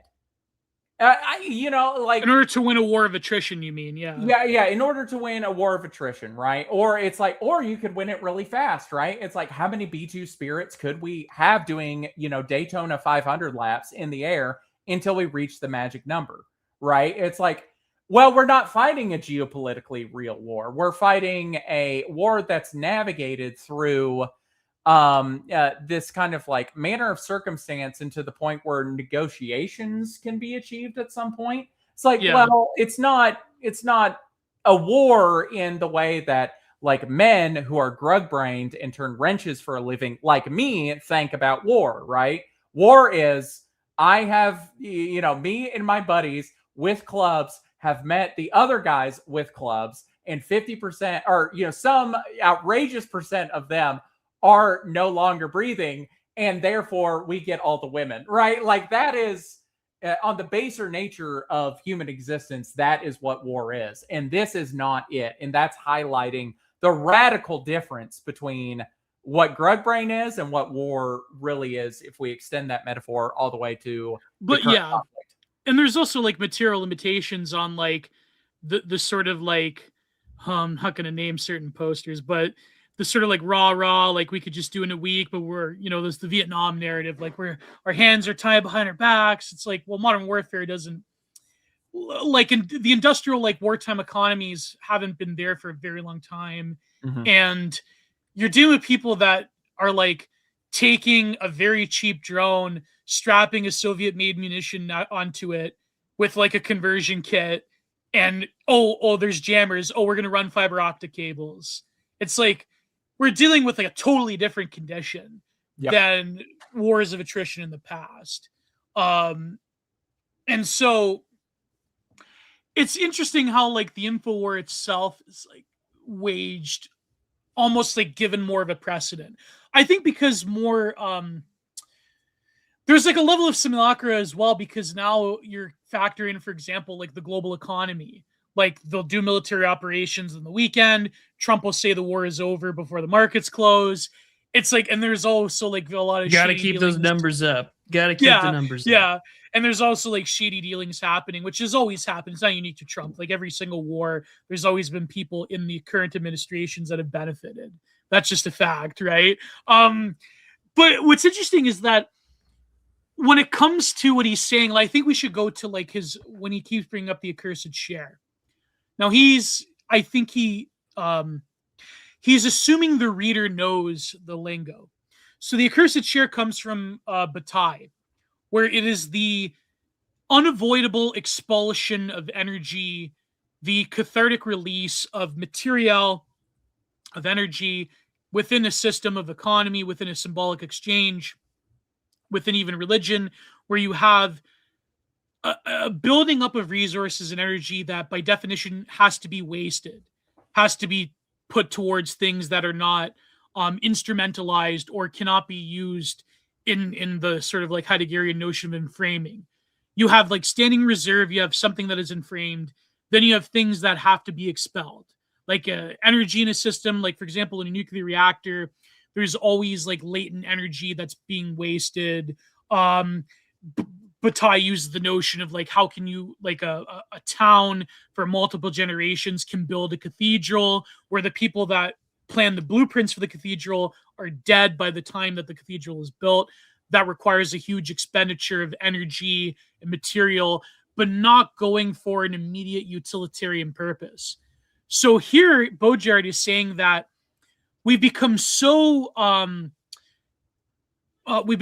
become so obsessed with efficiency, with positivity, with any sort of latent unconscious negativity, like whether it be any sort of sacred notion of evil, whether it be even like the forces of nihilism or despair or different things that pull towards a chthonic understanding of ourselves as a people, as a civilization. We've totally wiped those things off the marker. So there's like, we've sort of gotten rid of the accursed share. You know, you become this like totally efficient, totally positive, all the time being that's gooning to different pleasures, that's, you know, contributing to the economy, blah, blah, blah. You were like the ideal modern subject, right? And all of those things that lay underneath are either expelled by drugs, by pleasure, by entertainment, by infotainment, and any like notion that these darker elements of the human that were expressed in religiosity in generations past, that is inherently negative. That is the source of the accursed share. To Bataille and to then Baudrillard, who's using Bataille. Now that we've expelled all of that energy has nowhere to go. It becomes irrelevant. It becomes suppressed. And we can just utilize everything, right? Everything can become standing reserve to be utilized, to manipulate, to be consumed. And all those forces are sort of like just totally obviated from public consciousness. And so he's saying like, well, other people throughout the world, they still operate within the language of the sacred. They still operate within the language of the accursed share, within that recognition of these energies that by definition are wasted and expelled. And even our economy has, you know, massive expenditures of waste and expulsion and abandonment. Like, for example, abandoning huge industrial works, throwing away whole cities that were, you know, in post-industrialization. But Baudrillard is saying, like other people throughout the world, they still recognize that element of the accursed share, and we don't. And so we're sort of like operating in like totally different time sequences here in the Western world as opposed to the global South, for example. And a lot of like the accursed share, a lot of the waste and expenditure, even within like modern capital, a lot of that is dumped and offset to the global South, right? Whether it's by us directly or by the Chinese and all of their proxies. It's like the global economy, as Bataille wrote, is filled with waste and expulsion and unutilized resources. And even human capital itself, like people wasting away as fence zombies, right? Like that's a resource that you're letting casually being wasted. And so that is the nature. But the thing is, the point that Bataille was trying to make is that it is necessary for civilization itself to have sources of energy and commerce and material and standing reserve that is wasted. It is unavoidable. Whether you're using it to build a cathedral or whether you're using it for corporations to make an upteenth marker on the next daily quarter by having 1 million more fence zombies on the streets of Vancouver or Gary, Indiana, or wherever. That's all an accursed share that is a necessity for civilization itself. And Bataille and Baudrillard are viewing it not as like a moral thing. There's a lot of very bad and evil things that happen because there's a necessity for waste and expenditure. But they're just viewing it from an amoral lens of objective analysis. Every civilization has relied upon huge expenditures of energy and waste and decay. I hope that makes sense. I know it's a very complicated term, the accursed share, but you explained it pretty well. Yeah. Well. So like the cathedral and the fence zombie are both like a product of the accursed share. Oh, it's terrible. That there's something to it. That's like a Sunwoon. That's like a Kuar tweet right there. You know, so on Twitter, you know Kuar Sunwoon. You know, the crazy Egyptian filmmaker, my friend. That's like something he would tweet. You know what I mean? Like the fence zombie, the cathedral, the process of the same thing. But anyway, shall we read on? Yeah. I mean, small anecdote. I was just gonna say, you know, and I've had close encounters of the third kind with fence zombies here recently. Man, I tell you what, the homeless in Nashville are just getting worse and worse at you know, with much rapidity. So I don't like it. I don't like it. Are they stripping they say the copper thing is coming back. People are stripping copper now. The copper thing is coming back. No, it's mostly the attitude. They'll smack your windows and stuff now. Like whereas, oh my god, yeah. Whereas before, there was a certain ingenuity to the Nashville homeless there for a little bit, where they would go steal like wheelchairs and crutches and stuff, which is hilarious in itself. They would pretend they would fold up their leg and put it in a pair of shorts. Like, oh my god, that's they're pretending to be blind, selling pencils on the side of the road. Dude, exactly. Yeah, they were doing that. Yeah, there was a certain level of ingenuity to the Nashville homeless not that long ago, and you had to sit back and admire it for a little bit. It's like there was a go-getitiveness of them, and now it's just. I'm hiding the cheeseburger that someone else just bought me behind my back, and I'm going to slap on your window and say, "You would buy me food? You got any change?" And then I roll up my window. Yeah, that was only cracked a little bit. Oh, this is terrible. This is terrible. Trading Places gag. No. Oh man, and he. Oh, dude, it just slapped the shit out of my window, go to, make the wheels skirt on the way out, and freaking he flips me off, and then just kind of does like, it's not the Fent lean, it's the Fent walk, where it's very meandering, across a busy street. And I'm like, yeah, I'm pulling back into this godforsaken parking spot that's been cursed by God, and I'm going to finish my food, and I'm going to go back to the job site. And then get approached by a crackhead woman, and I say, nope, not doing this again. Even the other day in the falls, I was driving with my folks, and we saw one of them like lean over, but he was like eating from a bucket of Breyer's ice cream. Oh, I'm like, what do you like? It was like this intense lean. Can we talk about the Fent Pete diet? Can we talk about that real quick? Fent Pete diet, yeah. The best conditioning ever.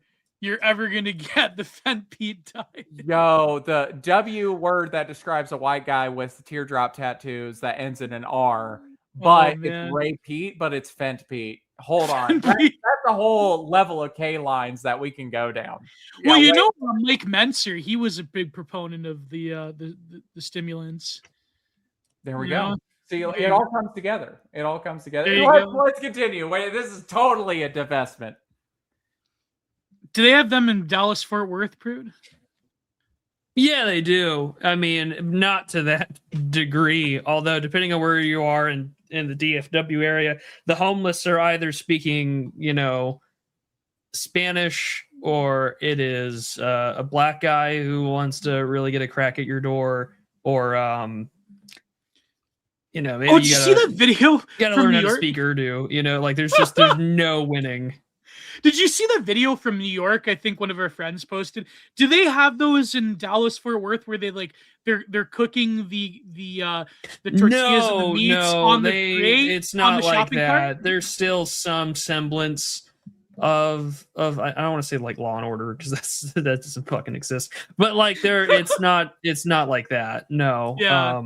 They're not cooking the meats on the grate of the No, but also it's more like, you remember like the early days of when people were really talking about homelessness in California, and it was just like, we're gonna really look at all of these people who are just wasting away inside of underpass and things like that. That's DFW homelessness right now. It doesn't matter. There are large parts of 75 and 35 that are just littered. Every embankment has a homeless camp now. And it can and it's really nice luxury tents sometimes where you're just like, that's like an $80 $180 thing from like Cabela's that you've got there, and that's also you got your iPhone and everything else, and it's just like, I saw a guy that had like track marks on his arms from heroin use playing on a Nintendo Switch. So it's a wild thing to consider. It's like that viral tweet from our good friend Paz. He's like, there was this tweet that's like, I just saw a guy in a moped deliver DoorDash to someone living in a storage unit. He's like, and in past quote tweets it, so how's the economy going? Oh, well, you know. Oh man. I love pause. You're talking about TLE pause, right? Yeah, Dexter. Yeah. You're going to Dexter. jail, by the way. I love his "You're Going to Jail" series. You were going to jail. Yeah, the way he says it. All right. Who wants to read from here? We read all that. We read all that. I'll go third. You Right, go dude. third, you bastard. Okay, yeah, I'll go read, I guess. Little wonder then. Yeah. Yeah. So where are we? No wonder then. Little Where? one. Yeah, right here. Little wonder then that someone capable of speaking the language of evil literally, even triumphantly, should have precipitated such an attack on the weak knees among Western cultures, all the petitions of the intellectuals notwithstanding. The fact is that legality, good conscience, and even reason itself end up collaborating with the curse. They have no choice but to call down upon the resources of anathema, but by that very fact they fall into the trap of the principle of evil, which is contagious in its essence. So who won? The Ayatollah, unquestionably. Of course, we still have the power to destroy him, but on the symbolic level, he is the victor. And symbolic power is always superior to the power of arms and money. This, in a way, the revenge of the other world. The third world has never been able to throw down a real challenge to the West. As for the Soviet Union, which for several decades incarnated evil for the West, it is obviously in the process of quietly lining up on the side of good, on the side of an extremely moderate way of managing things. By marvelous irony, the Soviet Union has even put itself forward as a mediator between the West and the Satan of Tehran, having defended Western values for 5 years in Afghanistan without anyone quite realizing it. Ta-da! Do you want me to keep going? I think there's plenty there to work with, good sir. Yeah. Well, he wrote this in 91, so he didn't realize that, evil would come back to the Kremlin. Just it's like they're fascists now. They're not like, At least on the mimetic level. Yeah, on the mimetic level. But what was actually literally happening, I think he's nailed on the head pretty damn well. Well, he was writing under Yeltsin, so this is like 90, 91. So there's like, Gorbachev was there in 90, wasn't he still? Or Yeltsin came later? I think Yeltsin comes shortly after the Soviet Union formally dissolves. Yeah, this is when they were campaigning for Yeltsin, when they were pouring all this money, like the Adam Curtis documentary. But yeah, there's a lot to work with. So what do you guys say? Like, I'm going to shut up with my third worldism, but like, what do you guys say about this? No, I think this is the third worldism point is actually the most salient here because it's in Baudrillard's kind of like, and this is kind of like the regrettable part of Baudrillard's philosophy. He has kind of a respect for the primitive. Definitely, yeah, and this is he's got a soft spot, to say the least. He's an Islamo-Dugan third worldist. He's an Islamo-fascist. He's an Islamo-fascist. And he's woke Reich. He's woke Reich. Yeah, he has this soft spot where he's able to say, look, well, at least there is a way where there's been like power has been abolished in some sort of way, some type of way, as the Zoomers will say, which I'm continually reminded. Now that I'm post 30, that I'm not a Zoomer, I will forever be, put. You're unk now. I'm sorry. You're like that old guy partying next to clavicular now that you're 30. Oh, dude, I'm gonna blow my brains out. So this is over, Gramps. This is the point that he is trying to highlight. 33, so he can't say shit.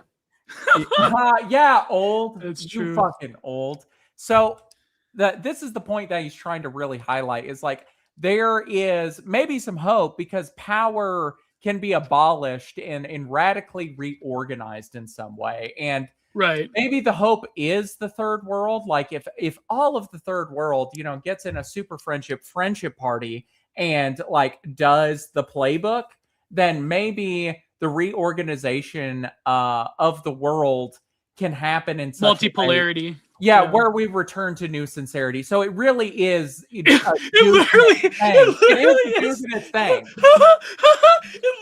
is Duganism. I mean, yes. Yeah, because like that's the point he goes to into I think it's his second posthumously published book, shit. the Agony of Power, where he's Yeah, just like painting on and on about like, I wish all power could be abolished for a minute. I'm about to die. I have cancer. I hate all of this, right? All meaning in the world is gone.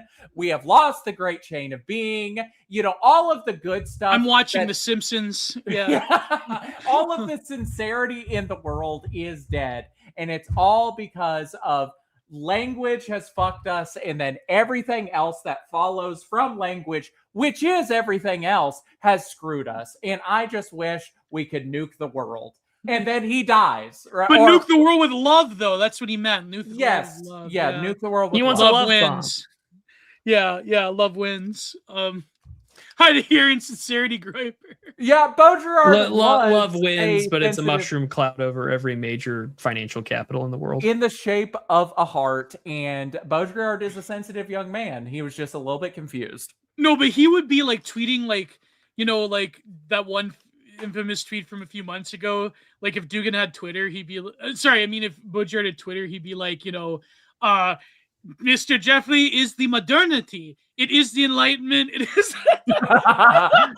You know, Baudrillard, I wish you were still alive. You would have loved Peptide Gooner. Baudrillard would be like on stream with Sneeko talking about global Satanism. Terrifying. Baudrillard, you would have loved. He'd be like in the stream with Professor Shang. Baudrillard, you would have loved looks maxing. Baudrillard would have loved Professor Shang. You know, like oh no! Oh god! Like glorious Scott Ritter slop.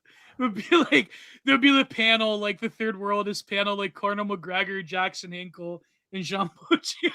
Baudrillard, you would have loved all of these cute cat pictures of cats snuggling with the send this to her and say us. You would have loved that. Oh man, he would have had a field day with looks maxing. That would be like, you know. I can't imagine explaining though, like the AI slop that exists. Like, oh yeah, you're gonna love these videos of cats dancing in the sink and firing howitzers. No, the meowl, the cat owl hybrid. Yeah, you would have loved the meowl. You know what's funny? That one clip of Camille Paglia went viral recently. I disagree with her. She's like, you know, there cannot be a great female artist or genius. It's like, I don't know. She's kind of like, she's materially wrong about that. There are like great women. There have been like great women artists. You know, I get her point, but I think like a lot of the feminist lit, they do rightly critique Paglia for being like too reductionistic towards like the chthonic, lunar, like Dionysian of women and like the solar masculine Apollonian of man. I think like that schema can like easily run into a lot of complications. And I think even like Baudrillard, he talks about this as well in his essay. I forget which essay. I mean, Mike, you would know, like he specifically talks about gender.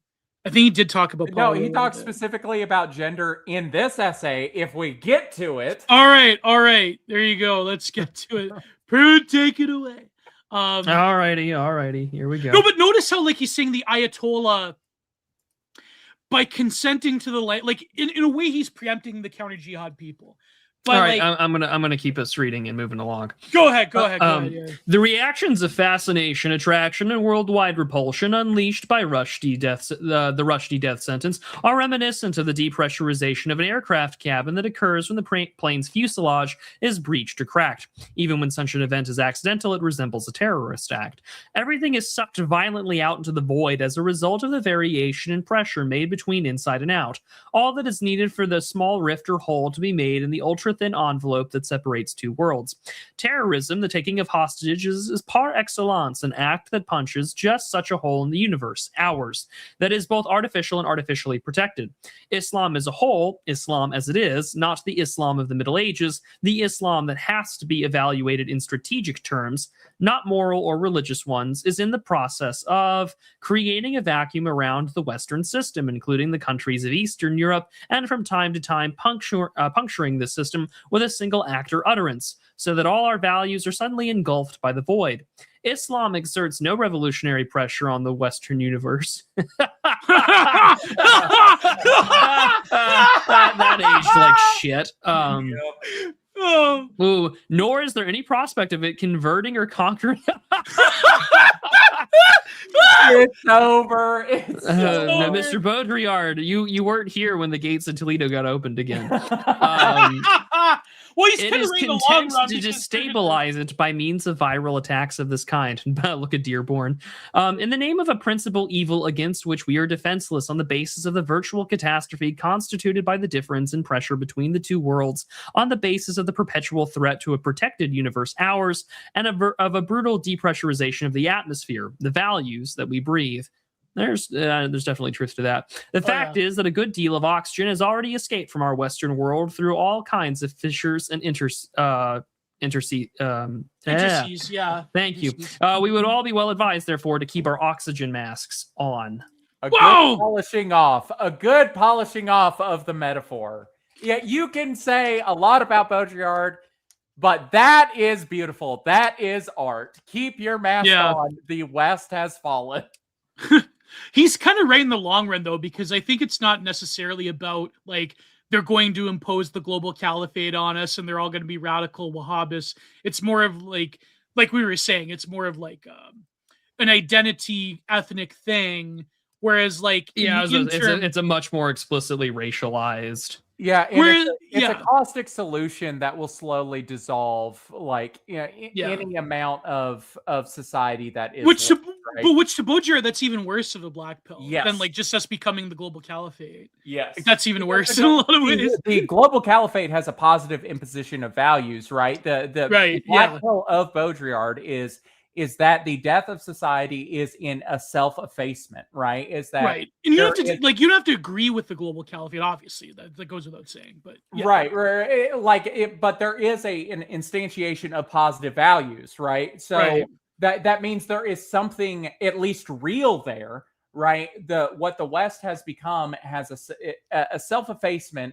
I will break my own ribs and rip out my heart and squeeze it in front of you for an LOL. I will destroy everything in and of myself that is real in order to get something, which is that is the definition of, like, the becoming of the unreal, right? It's a conscious, or it's in some ways a conscious choice to destroy what is real, right? That is the becoming unreal, is that destruction of the positive imposition of values that society has had for the lifetime of Christendom, right? Because you could say America was, an extension of Christendom. It was part of Christendom and, like, kind of the last frontier of Christendom, right? Was it an outburst of kind of like this strange happenstance,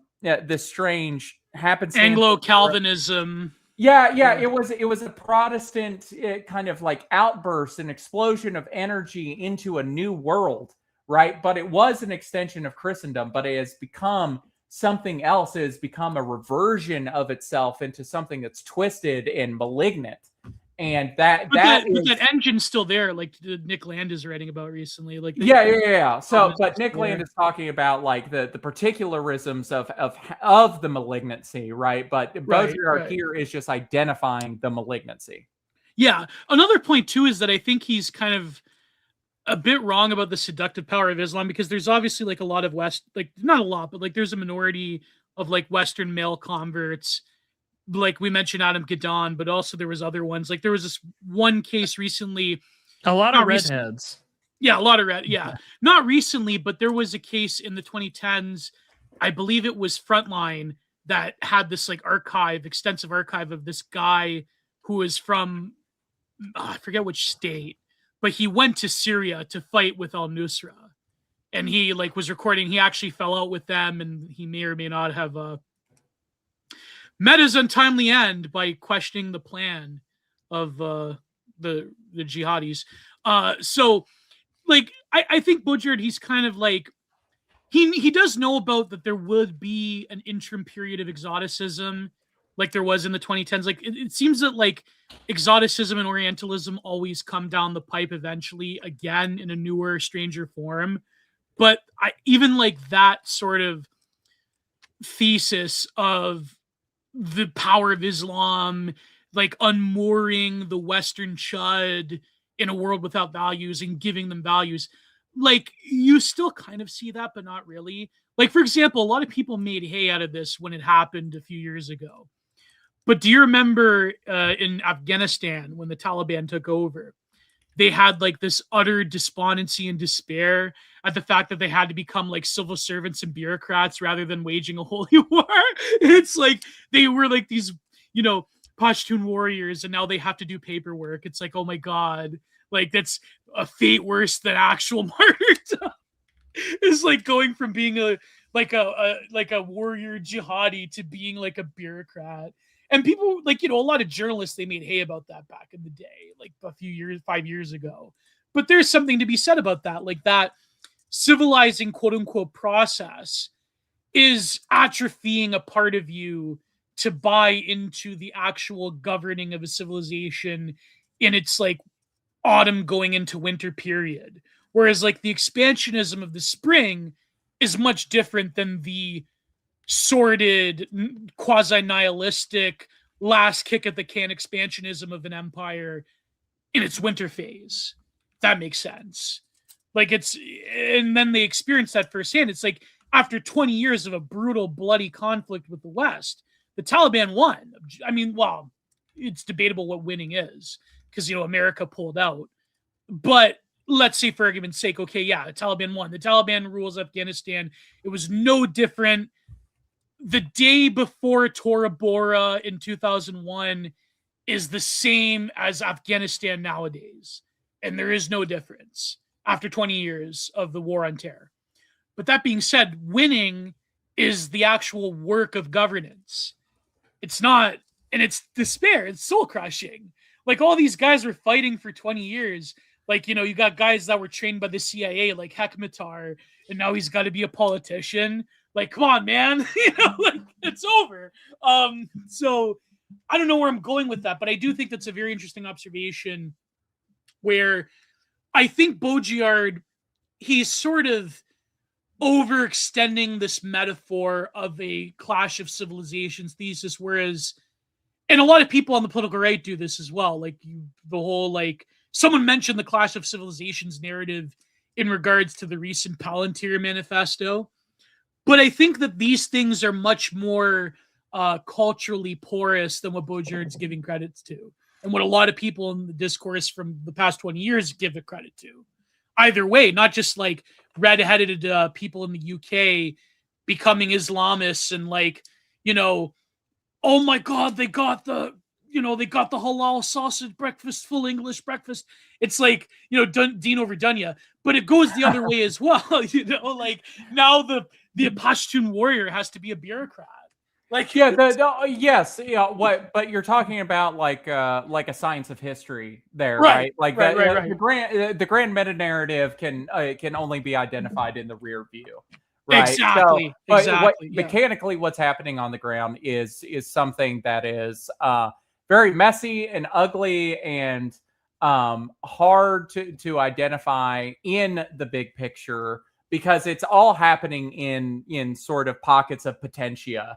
Because 100%. You have these different discrete phenomenons that build up to what will be viewed in history books as a narrative that you can kind of piece together the story of history. But it's like, is the Dean over Dunya the breaking point? You know, the ginger guy that's making the Dean over Dunya rap. Is that the breaking point of the UK? No, not really, but yes, No. Also it is a significant touchstone. They're banning smoking now. It's over for people under 25. So but let's continue. So the Ayatollah strategy is a remarkably modern one. Whatever people might prefer to think, far more modern than our own. In fact, because it consists in subtly injecting archaic elements into modern context. A fatwa, a death sentence, an imprecation.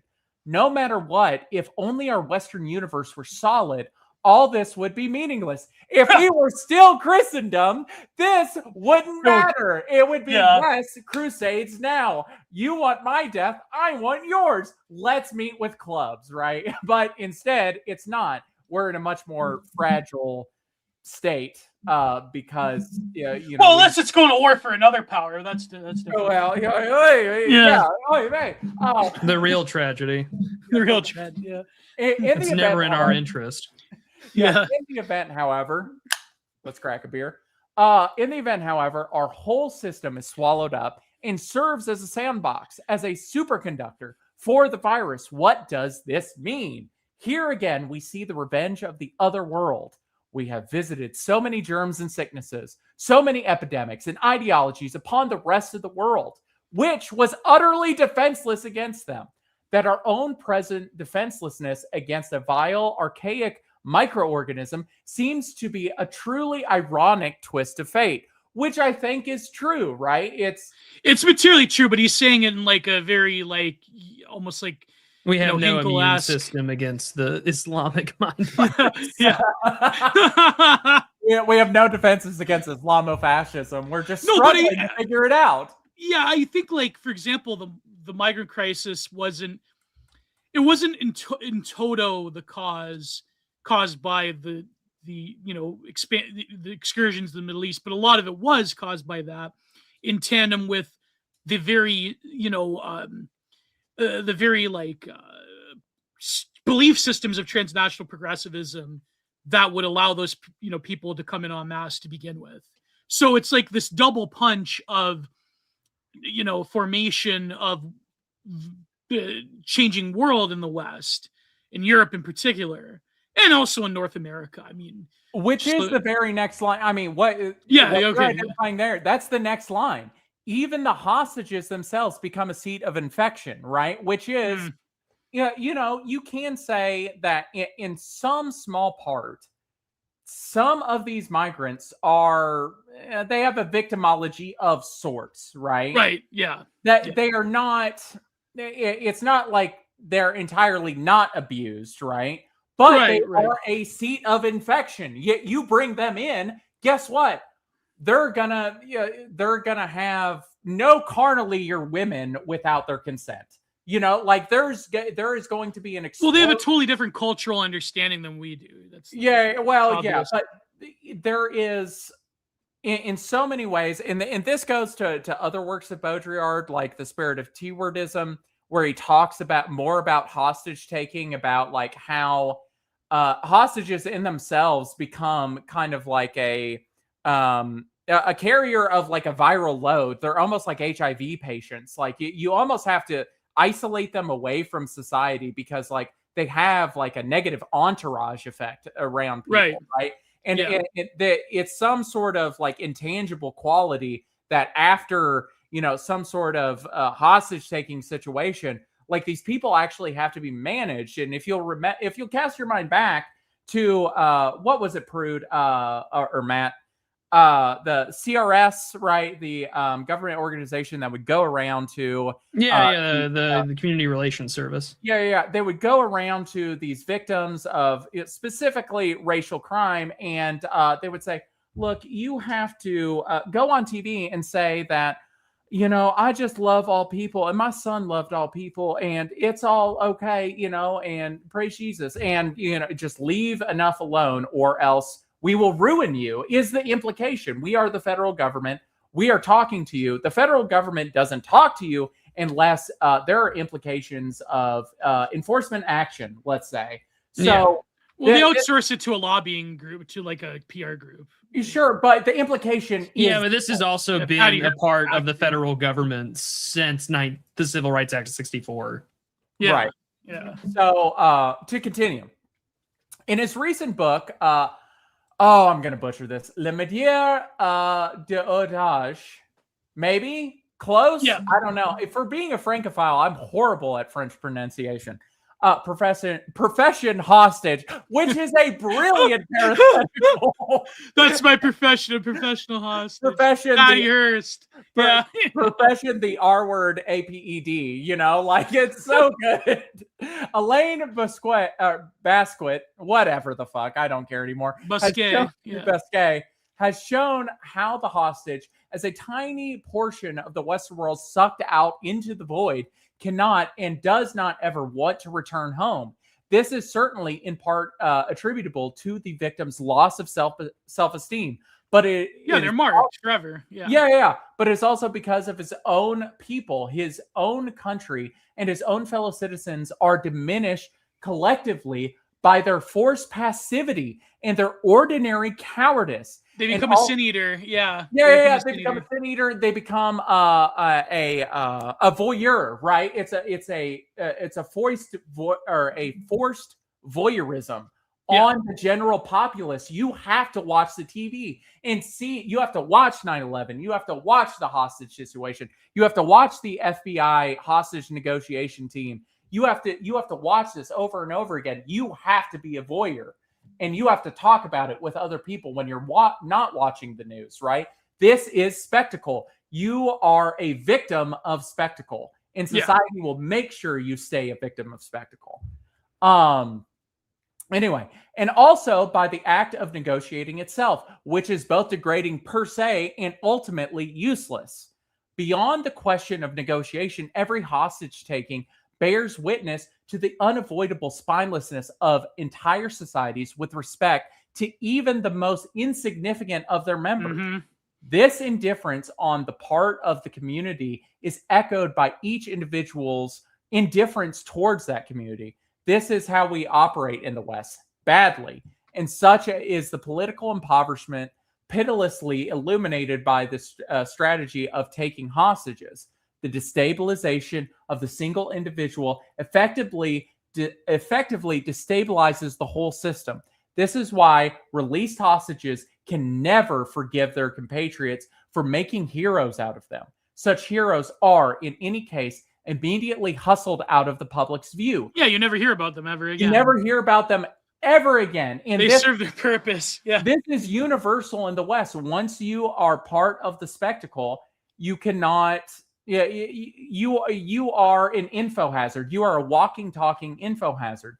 This is why the entire idea of crisis actors is so potent in the West, and why it's been a K line through conspiracy, theory, thoughts, the broader conspiracy community for so long, is because someone who would be so evil as to take on a mask of this person that would be so damaged by something like, the death of a loved one in some very dramatic way, or be a hostage, right? It's people that fake cancer. Yeah, people that fake cancer, like faking all of the worst evils on the world onto yourself in order to play a part in some sort of grand stage of media is like so revolting. It's just so against like the baser good human nature that it makes us gag, right? That is why there is like an antipole to this idea where it's like, oh, someone who would fake it, that is the most revolting thing you could think of. And that's part of the reason why I hypothesize like crisis actors are such an important part of conspiracy culture. Conspiracy culture, yeah. But also like the fact that they are expendable. Like, even like we have done this, like if you look at, for example, what happened in Somalia, those bureaucrats that the Americans were taking, like, I think a lot of them ended up dying. Like, it's not, ultimately you are kind of expendable because you are merely a symbol of that society as a whole being cast out into no man's land. And your retrieval is more of a symbolic political act than it is this sort of like, take one of us, you take all of us, one for all for one, blah, blah, blah. Like that peels away in the face of implacable political realities surrounding these events, right? Like, I mean, even, was it Adam Curtis? Who was it that talked about how the Iranian hostage situation, like they became the front for the rise of Reaganism. Like Reaganism was made possible because of the failure of Carter in the Iranian hostage situation. So, like, I think it was Adam Curtis who said that, or was some other journalist. You know what I mean? Like, it's like you become a tool, in other words. But let's move on. Yeah, just a reminder, like Jessica Lynch is in her, I think her late 40s now, and she is a elementary school teacher in, I think, Georgia. Whoa. Like we've talked about this on the air before, like the story of her and the early sort of like wartime understanding of what she went through as a hostage and a rescuer and things like that. It's just, yeah. Now she's just trying to live her life despite everything that took place and what the media said took place versus what actually happened. It's yes, they get used as tools, but then also like when you look at also the things they have, like the Iranian hostage crisis, like a lot of the people who went through that again are exposed to a brutality. There are some that, when they finally were recovered, like their ability to speak had been functionally just destroyed from the trauma and from what they had gone through. Like this is not a peaches and cream experience for anyone involved. No. And then unfortunately, like just as we saw, and now of course the regime, this is almost 40 years later, we're, dealing with a regime that doesn't even want you to mention the brutality of what you had endured, because that would be you speaking about things that are just beyond the pale. Like, they're the things like we mentioned, like Charlie Hebdo, we mentioned the Bataclan massacre. It's just like, you can't talk about what those things, like what actually happened in polite company, because it is contra Baudrillard, like it is the Islam of the Middle Ages, which is defiling the women and emasculating any man who resists. Didn't even the band that played at the Bataclan, what was it, Eagles of Death Metal, didn't they even like get in trouble just for describing what happened? Like, I think they were like criticized or something like that. Yeah, it was like peak wokeness at the time. It was like peak 2010s. Like they were criticized for even just speaking about it, because they're like, which I think, like that was a very strange time. I mean, again, like this is why I get frustrated, because on one hand, you're absolutely right. Like there is a very obvious foreign policy element to the aspect of like counter jihad. Like that's absolutely true. Right. That does exist. It unfortunately serves like this like narrative where it's like Israel is the defender of Western civilization. And then it's like, okay, like that's unfortunately like a narrative that gets put out. Because at the same time, it's just like, okay, well, I would like to see then some actual effort being done to like stop another Bataclan massacre, but of course, at the same time, it's like, well, our leadership is just as like culpable and responsible for taking care, like making this such a big problem through mass immigration, anarcho-tyranny, and, French leftism and also American leftism openly championing the Great Replacement.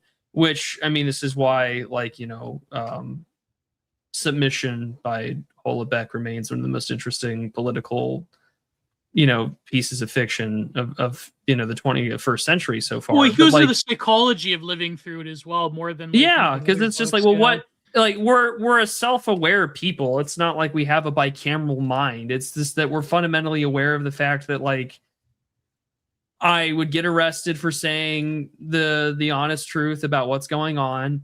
I am in a society that explicitly would punish me for trying to promote a healthier alternative for my society. Like, just look at every, big anti-immigration activist that's in Europe right now and the conferences and then the risks that they have to put with their own life, but also like the risk of being co-opted.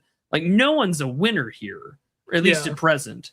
While at the same time, my enemies, both, political, racial, and otherwise, get to take advantage of a system that is deliberately encouraging their behavior. Yeah. So it's like, like there is the symbolic argument for evil, but at the same time, like the symbolism itself gives way to like actual force. Yep. Oh yeah. No, it's true. Yeah, that's what I mean. Like it's well, should we read on actually? Or, Yeah. Damn, that's a black pill. I just Well, I don't mean to be blackpilling or anything or being a doomer. It's just that like you know, like the symbolic act of even like repression, and this is why, like we mentioned earlier, like the whole claim about like stochastic terrorism and things like that. It's like all of that is deliberately designed to symbolically repress and to forcefully ensure that you don't have the voice that they get to have. Or better yet, it's usually the let me explain to you how your problem doesn't matter, despite the left so often championing this like alleged cause of lived experience. And it's incredibly frustrating to witness, because now we're all participants in a structure and in a system of power that fundamentally advocates for your destruction. right. Like, for the audience, like this is not a new concept in any way, shape, or form. This isn't anything new. But like when we're looking at it in the context of say like 1991 or even the conflict in Afghanistan, like you have like decades into which it's like rah, like, you know, I'm an infidel. And, you know, I remember seeing like MLG gaming stickers that would be like Major League Infidel when I, you know, lived overseas, or I lived closer to military installations. And like, of course, that was a big deal with, you know, Pete Hegseth as well. Like he had the whole like infidel, I think tattoo in Arabic or whatever on his arm. And the Catholic Holy Land, you know, cross for Jerusalem. And so it's just like on one hand, like a lot of guys bought into that, even if they weren't explicitly religious, because it's just like, oh, well, like I get to be the modern day crusader. And I mean, even Bush got in trouble for using that language at some point in time. Or even, you know, you can't call it Operation Iraqi Liberation, because then it spells oil. And so like you just you find yourself in this, like, you know, like the meme games. And like there's a great Twitter account for anyone who's interested. It's called George W. It's like GWB era leftism, George W. Bush era leftism. It's a great account as a treasure trove of like, you know, 144p Bush is a monkey memes, or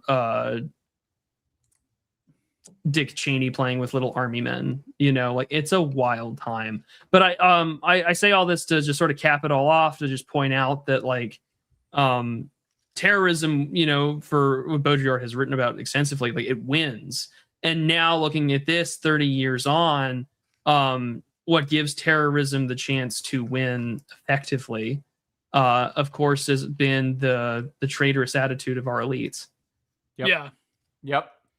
So if you could go up just a little bit, to the Ayatollah's thoughts. We cannot read the Ayatollah's thoughts, nor can we see into the hearts of Muslims. Skill issue, I can. It's nothing good. No, I mean, it's written extensively. He has, you know, his book on the Islamic Revolution. Yeah, but I know what he means. So I know what he means. I was just having a funny. What we can do, however, is reject the feeble notion that everything can be laid at the door of religious fanaticism. So true. I very much fear, however, that we are ill-armed to counter the symbolic violence of the Ayatollah's challenge. At this very moment, we are striving to expunge the terror from our memory of the French Revolution as we prepare to mount a commemoration which, like the consensus, resembles nothing so much as the inflatable structure. How can we ever confront this new violence if we prefer to eradicate even the violence of our own history? We can no longer speak evil. All we can do is discourse on the rights of man. And this is the springboard. Yeah, Baudrillard does this a lot, where he will go on for a long time, and then he will springboard into something completely different as like a meta talking point to polish something off, which is most of his most brilliant points are from these kind of springboard conversations at the end of something else. So we can no longer speak evil. All we can do is discourse on the rights of man. a discourse which is pious, weak, useless, and hypocritical. Ugh. Its supposed value deriving from the Enlightenment belief in a natural attraction of the good, from an idealized view of human relationships, whereas evil can manifestly be dealt with only by means of evil. What is more, even this good, qua ideal value, is invariably deployed in a self-defensive, austerity-loving, negative, and reactive mode. All the talk is of the minimizing of evil, the prevention of violence, nothing but security. This is the condescending and depressive power of good intentions, a power that can dream of nothing except rectitude in the world, that refuses even to consider a bending of evil or an intelligence of evil. That's why liberalism itself is reactionary in the sort of definition of the word.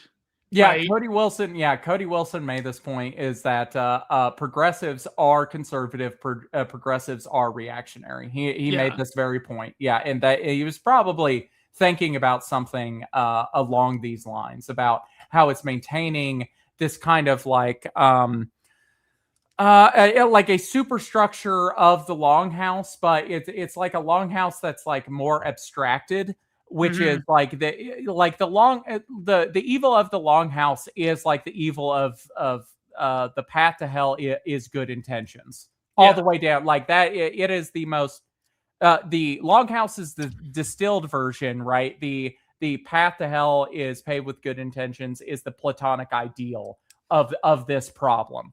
Anyway, we've already achieved nirvana. You just have to believe in it harder. Yes. Yeah. There could be a right to speech, because I want to get to the gender thing. I'm trying to speed run to the gender thing. There can be a right to speech only if speech is defined as the free, in quotes, expression of an individual, where speech is conceived of as a form implying reciprocity, collusion, antagonism, or seduction. The notion of a right can have no possible meaning, right? Is there such a thing as a right to desire, a right to the unconscious, or a right to pleasure? The idea, that's very problematic. Yeah, there we go. The idea is absurd. This is what makes the sexual liberation movement ridiculous when it talks about rights, and what makes our commemoration of the revolution ridiculous when the rights of man are evoked. The right to live is an idea that sets all pious souls tremble. But when this idea evolves into the right to die, the absurdity of the whole business becomes obvious. Obeyed, everyone. For after all, dying and living too is a destiny, a fate, be it happy or unhappy, and certainly not a right. Why not demand the right to be a man or a woman? Or for that matter, a Leo, an Aquarius, or a Cancer? But what would it mean to be a man or a woman if it were a right? What makes life exciting is the fact that you have been placed on one side or the other of the sexual divide, and you must take it from there. Those are the rules of the game, and it makes no sense to break them. No one can stop me from claiming the right to move my knight in a straight line on the chessboard. But where does it get me? Rights in such matters are idiotic. That's like the guy at the Louvre. Did you see the Nigerian guy at the Louvre? Yeah, he was moving his knight in a straight line with his stupid ass freaking Final Fantasy VII looking ass. Like, get out. Yeah, the art world, they love stuff like the contemporary art. They love stuff like this. Yeah, he's like playing chess against himself. Right, but this passage is the most salient of the entire essay because he springboards into something completely unrelated. Just goes, we're going to talk about rights now and how they're retarded. But it's kind of correct because it's like placing this unconditional boundlessness on the ability of the subject, where he's saying like, yeah, but like other people around the world, they don't really care about this, and so it's so like, true. The right to work, yes, we've reached that point thanks to savage irony. The right to be unemployment, the right to strike. We do have the right to unemployment. It's called being a podcaster. No one sees the surreal humor of such things anymore. Occasionally, though, a certain black humor does burst out here, when an American condemned to death claims the right to be executed despite the effort of upteen human rights organizations to obtain a stay of execution. This is where things get interesting. The list of rights turns out to include not a few bizarre varieties. The nationalist, for example, claim a sort of right to the fact that they're criminals among their... That's what Tucker Carlson was saying. There we go, dude. Baudrillard was a chud. Baudrillard was a chud. Say it with me, everyone. Oh my God. Claim a sort of right to the fact that they're criminals among their numbers, where from time immemorial, those people were only victims. Not at last they can enjoy the official endorsement of luxury of criminality.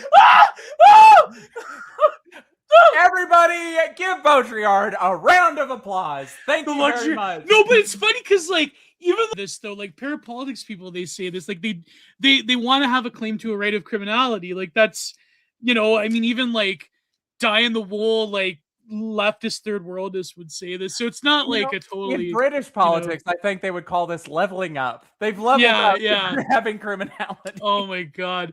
There can be no doubt either that the USSR, the Soviet Union, with Chernobyl, the Armenian earthquake, which there was a big earthquake in the 80s, and the founding of a nuclear submarine has taken a giant step towards an extension of the rights of man, indeed beyond the accordance of Helsinki or elsewhere.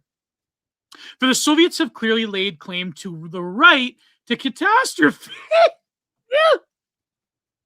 That's the most Russian thing ever, the right to catastrophe. It is indeed. No.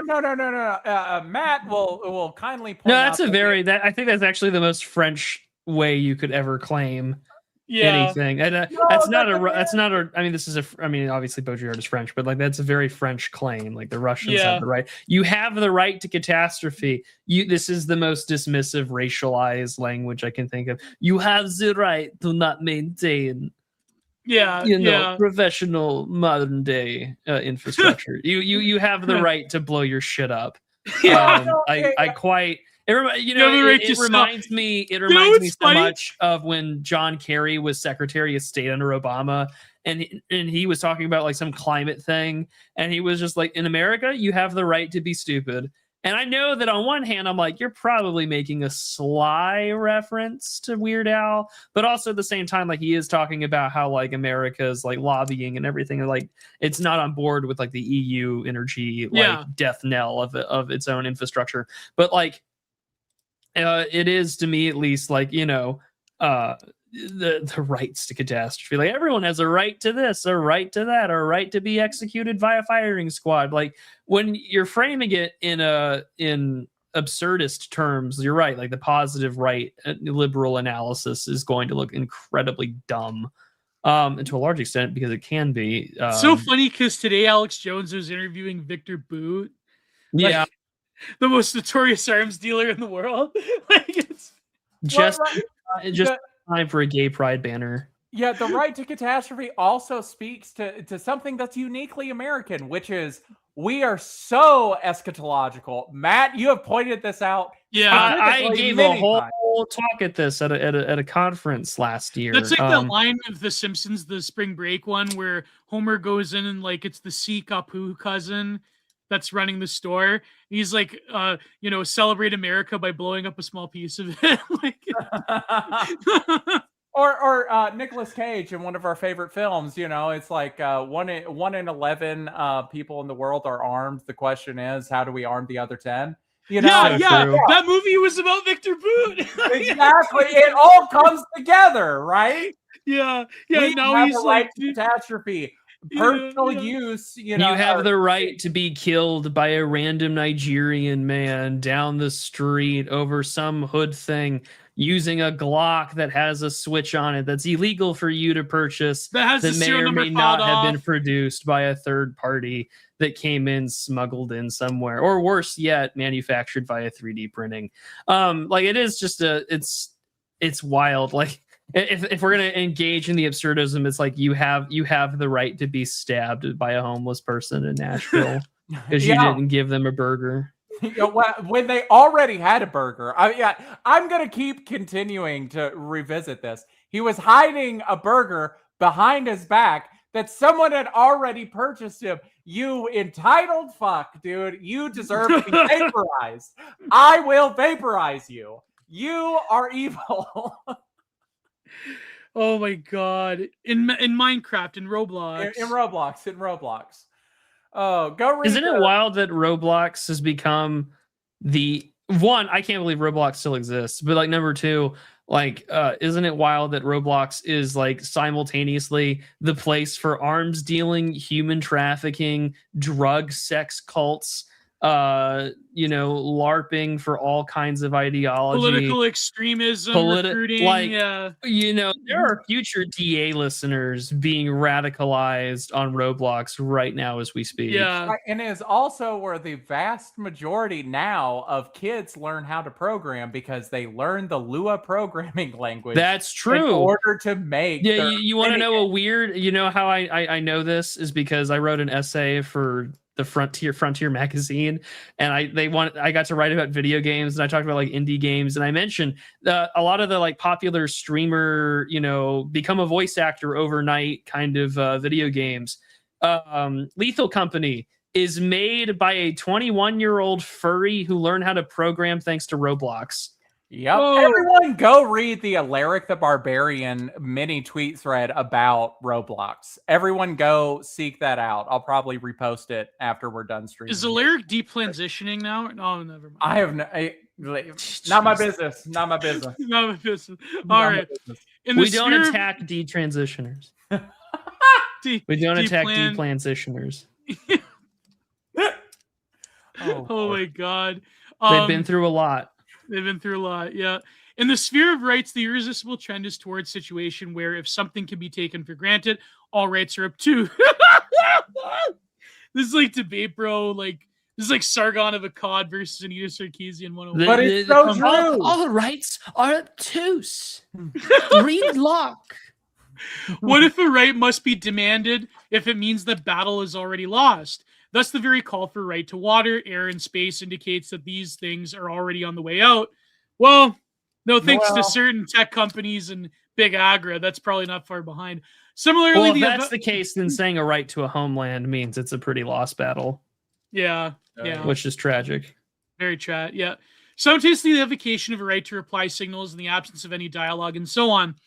The rights of the individual lose their meaning as soon as the individual is no longer an alien being, deprived of his own being, a stranger to himself. He has long been the case in societies of exploitation and scarcity. So this is the basic, Giorgio Agamben Homo sacer.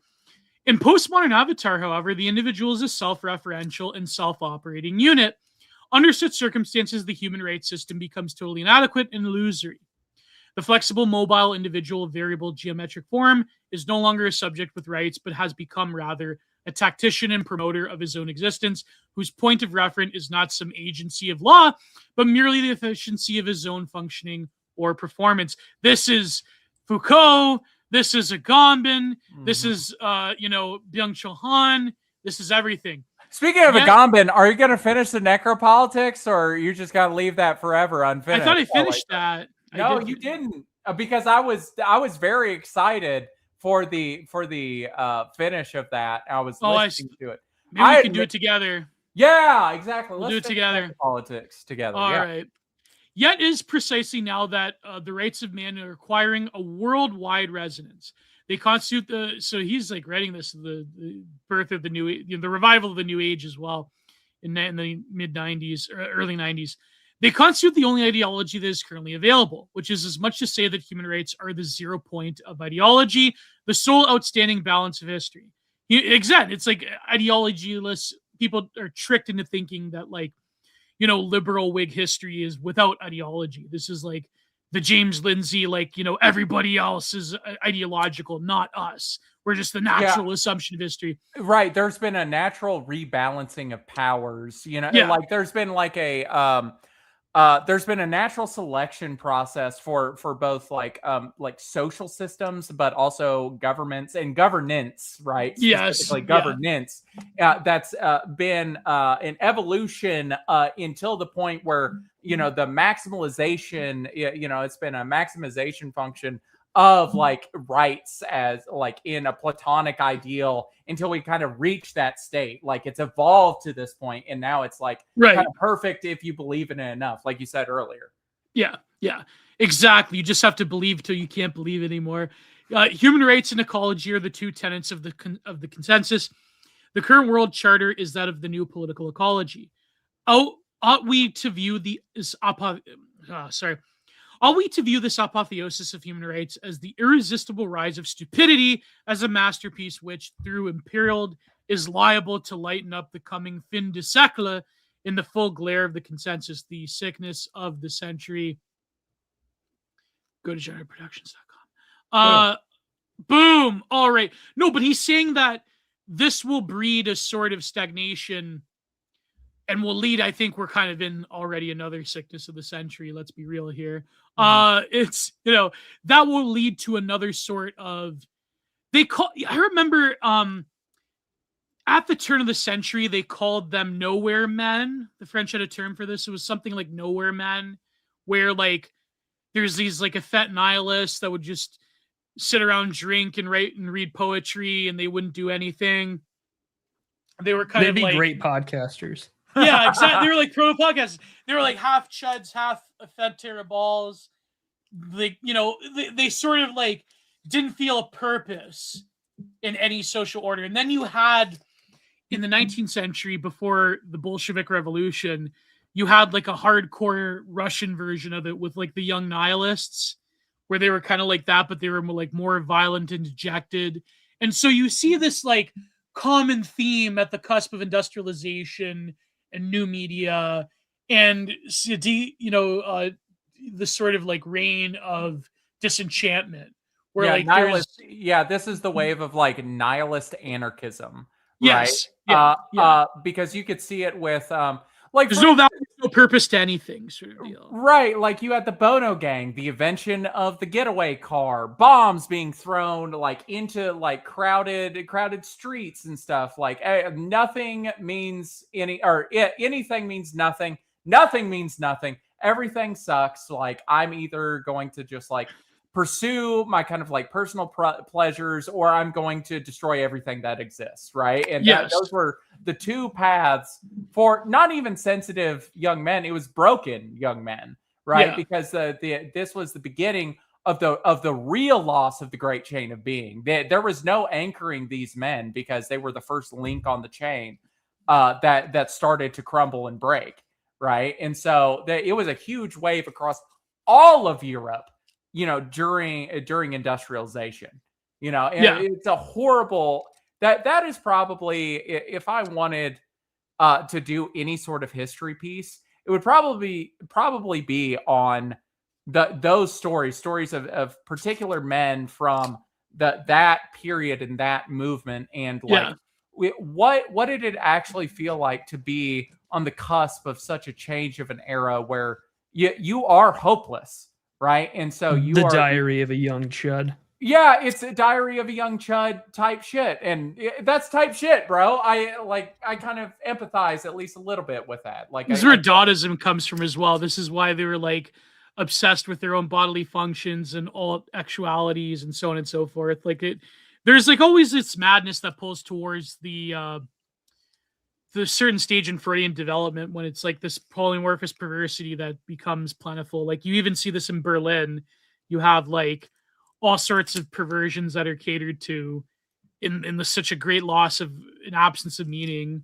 It's a very like common like Lindy thing, but yeah. But I think this is the definition of the postmodern condition, right? The postmodern condition is loss of meaning that leads the world further away from things being ordered for the purposes of God's intention. And it's also the obligation of creating meaning in terms of you as a singular, like fragmentary universe unto itself. Yeah. Like, you become a singularity of being rather than a solid subject.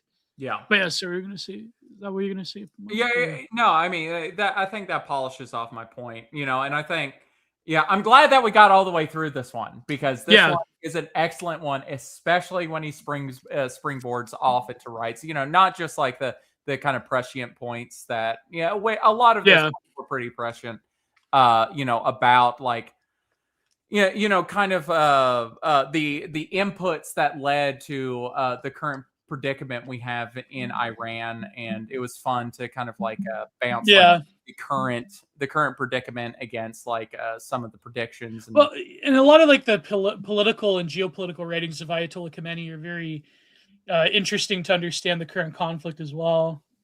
Like it is, it's a very fascinating universe. But so Prue, what did you think of it? Like, where's your Well, I think that there's a lot that Baudrillard, I think, had he lived to see, he might have a different take. But I mean, certainly we see where we're at now through the essay. I mean, for me at least, I can certainly see the fact is that like, I can symbolically put something out, but I mean, never is a symbol. It reminds me a lot of like Sorel, actually. Like the symbol becomes the mechanism by which action takes place. Violence will only be occurring if you can build it around myth, metaphor, in a foundational cornerstone for meaning.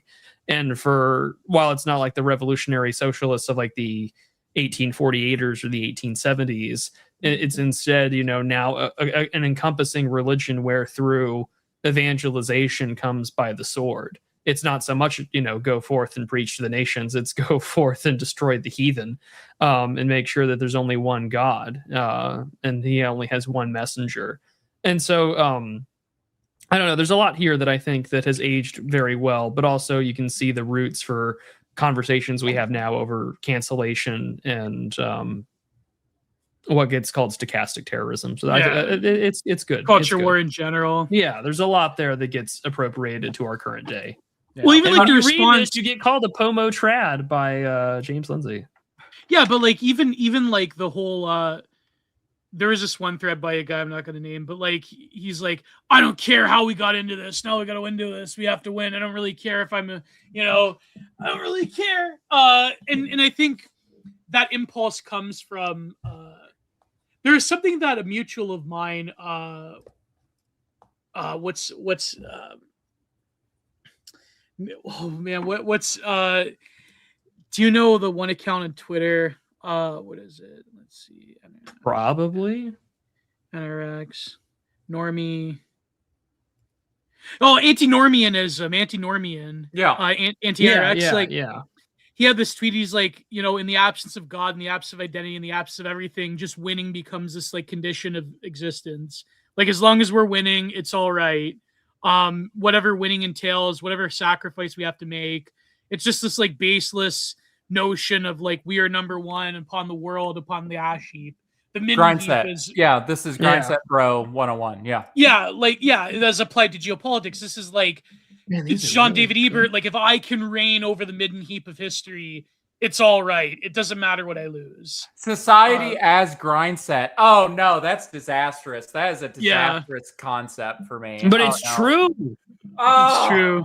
Well, he was talking about the plan trust economy, right? Like, this is where you're at. Like, there is no culture. Your race is dying, and the whole concept of that doesn't really matter because you got to go deliver, your halal meats on your shitty Nissan shitbox across town, on an app, praying to some ever god you may or may not believe in, that the car in front of you is insured so you don't have to worry about getting whacked on bumper-to-bumper traffic, as the guy thanks you in broken English as he goes back to speaking into Urdu on his like phone that's been on speakerphone since the day he got it. Like that, I mean, life is grind set is certainly the case in the Spenglerian megalopolis, which has been totally devoid of all absent culture, roots, foundations, and meaning. And it's just like, yep, here you are. Like life is a grind set, rise and grind. I hope you've got everything ready to go into that LinkedIn translator of yours so you can say you fell for it again and engage in a valuable strategic opportunity to reevaluate cultural lessons in workplace environments to allow further growth, mindset, growth, goals, grind set. Here we are. It's over. The reality is but he's saying like if like you maintain like the current geopolitical system as it is, it's like, oh, that's the best victory we can get. and it doesn't matter what I have to sacrifice for because it. everything. Well, I mean, this is the point, though. Like everything is about the status quo. There is no, even on the left, there's no revolution. I mean, like outside of like maybe like ethnic revolutionaries, a few people, yeah. But like outside of like the actual invaders, like so much of the, like even in the Bernie moment of like 2016, even 2020, so much of that is just like trying to propose a status quo that existed prior to like the Great Society. Like in a way, like a lot of progressivism becomes incredibly reactionary because you're asking for something that's status quo ante. But like modern day politics, it's the same criticism that you get thrown towards a lot of superhero media. It's just like you're arguing for the preservation of the status quo. You're not advocating to use your power or to use that change for anything good. People will claim that it's for good, but it never really is. Yeah. No, and so life becomes a grind set of the maintenance of the status quo. It's like what we said at the beginning. Like, wow, if things change, this isn't really good for content now, is it? No, but that's like you were saying, like the preservation of a current power structure, because you're like, you know, this like fabulized notion of identity that you have like the sports team branding label to yourself. It's like that's not really a sober reflection of how you actually have to, like what you're actually sacrificing to maintain that monopoly and power forever. And as we know, all monopolies and power can never last. Like, elites can never circulate as much as you know, and like elites can't. But when the current set of politics is the way that it is, yes, I think that for a lot of people, left and right and center, will stick to whatever brand identity works for them. Because I think everyone kind of knows that the previous quality of life is so unobtainable for the average person that if you get a scrap of the white picket fence in a reasonably decent neighborhood with a half decent public school, they will cling on to whatever they can. Because again, like this is where we're at now.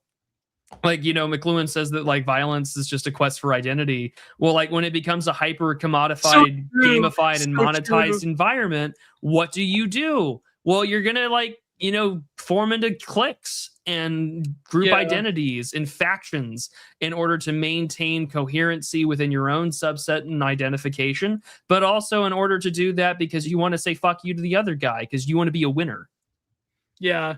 As a Canadian, let me just say to quote Michelle Houellebecq, what plan is there to trust for me? All right, that's great. That's great. Grind maxing your wagey cagey mog squad.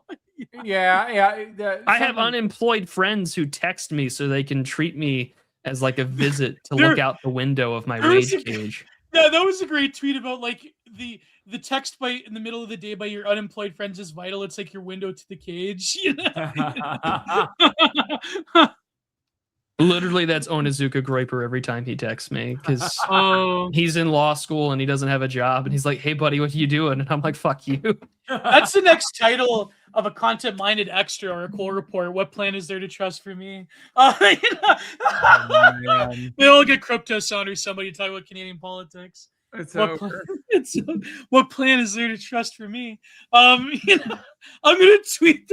I was there, like, you know, I could have like really capitalized on the war with Iran by like calling out on the timeline, but then I knew like I would have to like alienate so many people. So I just kept it Telegram, or I kept it to group chats. You know, I went to war every day. First they came for the Democrats, and I did not worry because I wasn't a Democrat. Then they came for, you know, the Panikins, and I did not worry, for I did not turn out.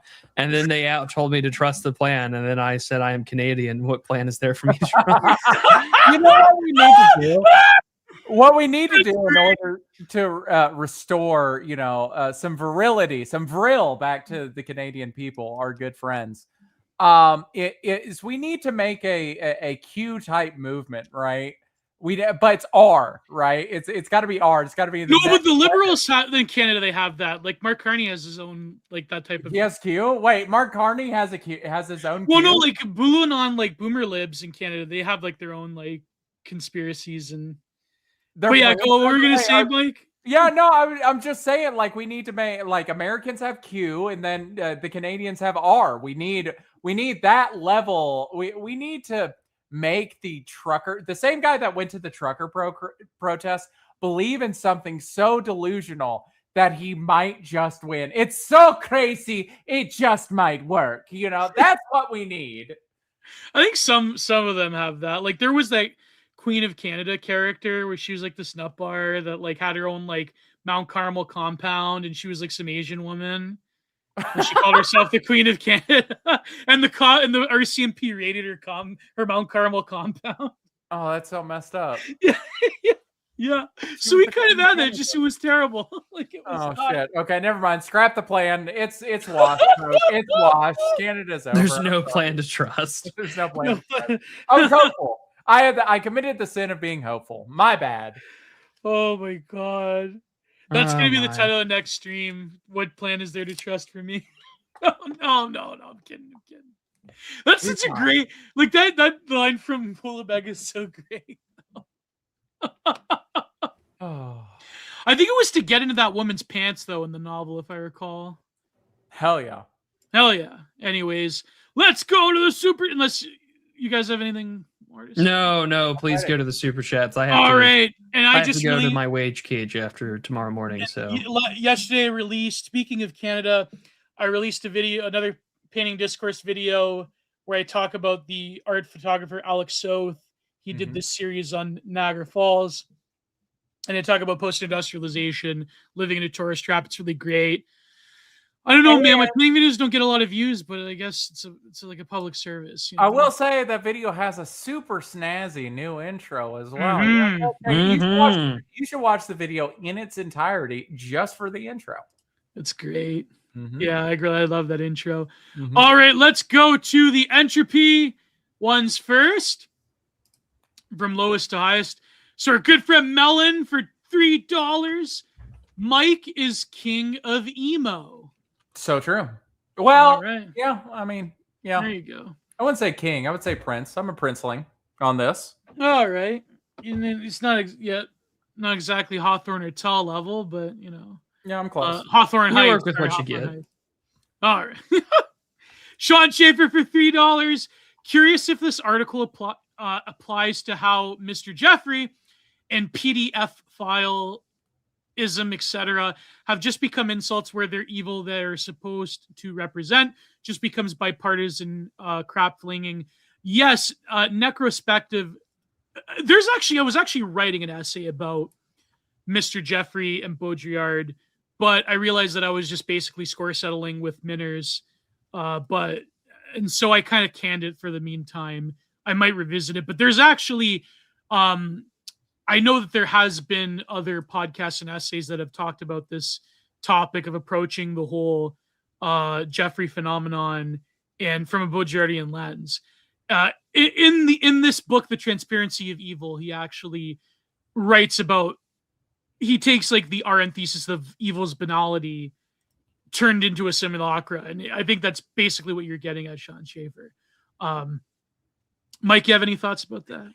No, I was gonna say, even this essay, like evil becomes everywhere. Like it's yeah. I was gonna the incorporation of evil, like the Spencerian in the Spencerian sense, right?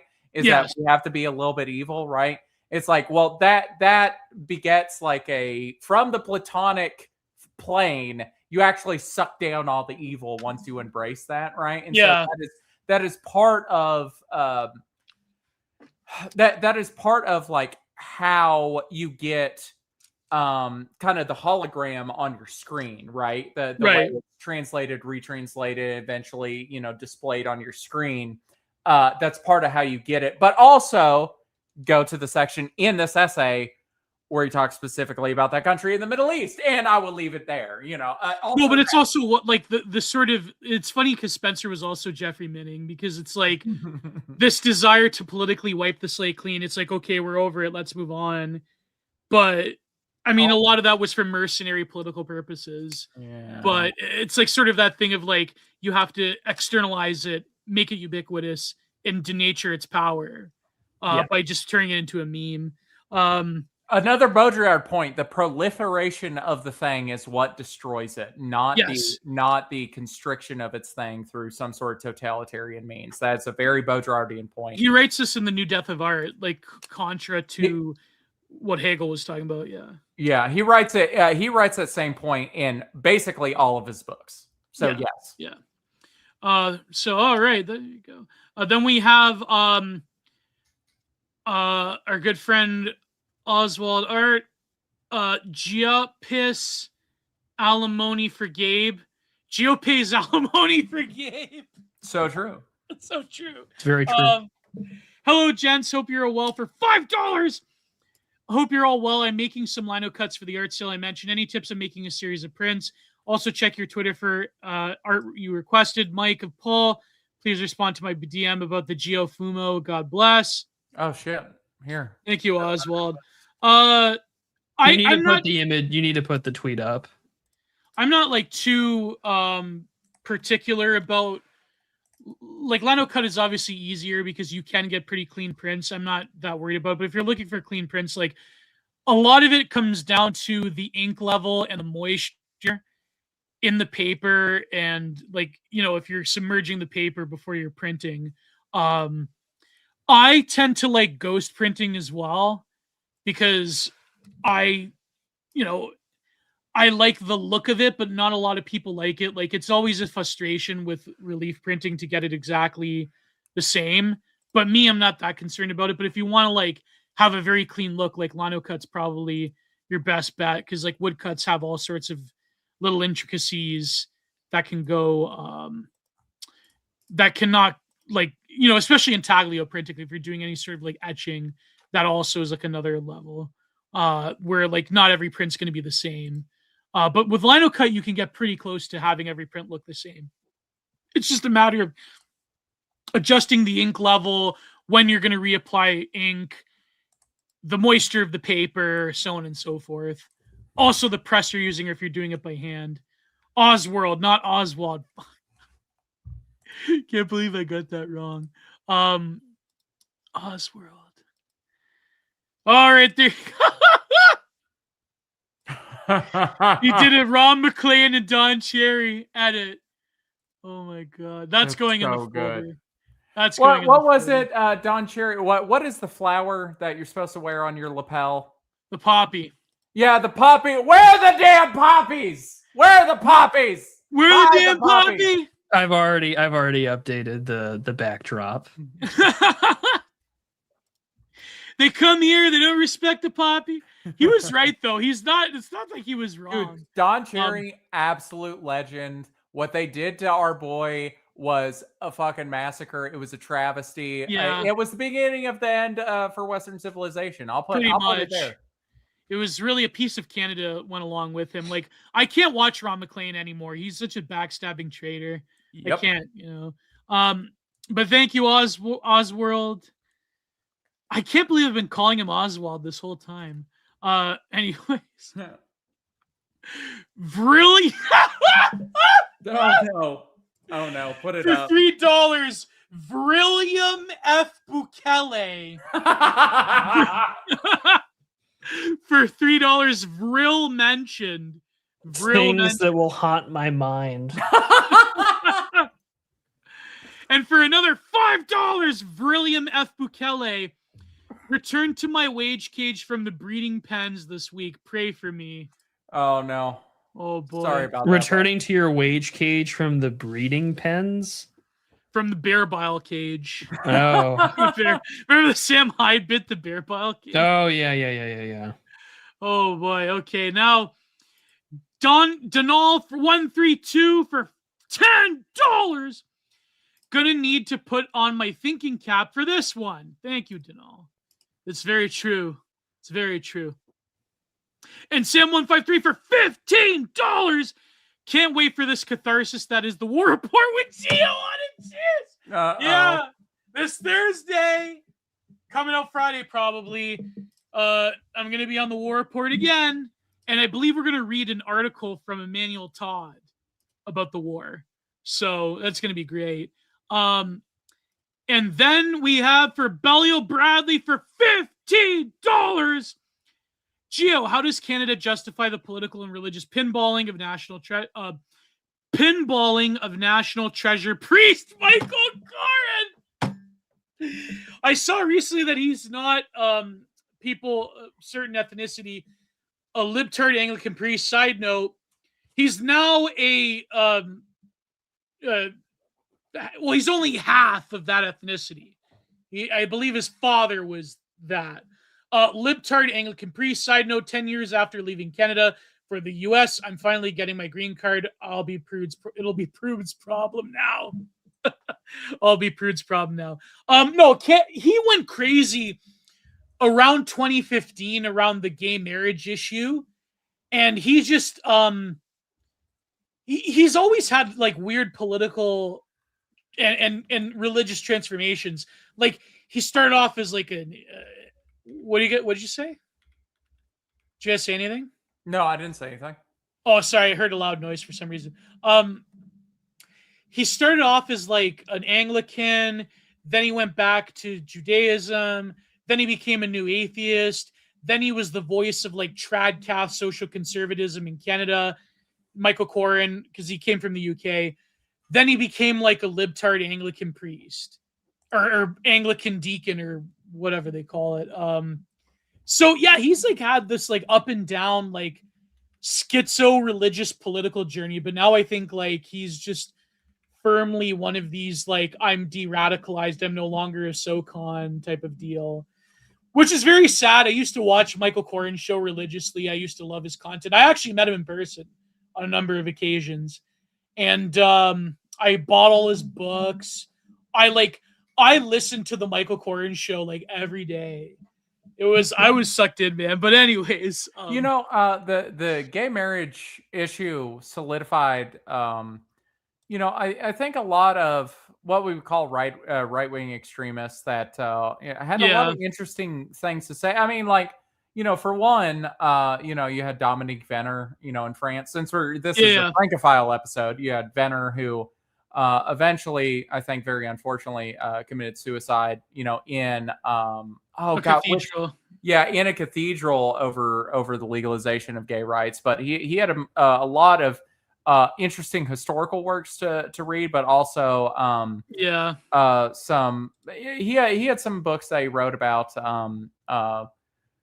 in the wake of like the new era of what right-wing organization means. And he had a lot to say that was very interesting. So I wouldn't discount people who were staunchly solidified by that particular issue. And even if they went off in strange ways, it's a touchstone in history that I think we shouldn't look back at dismissively.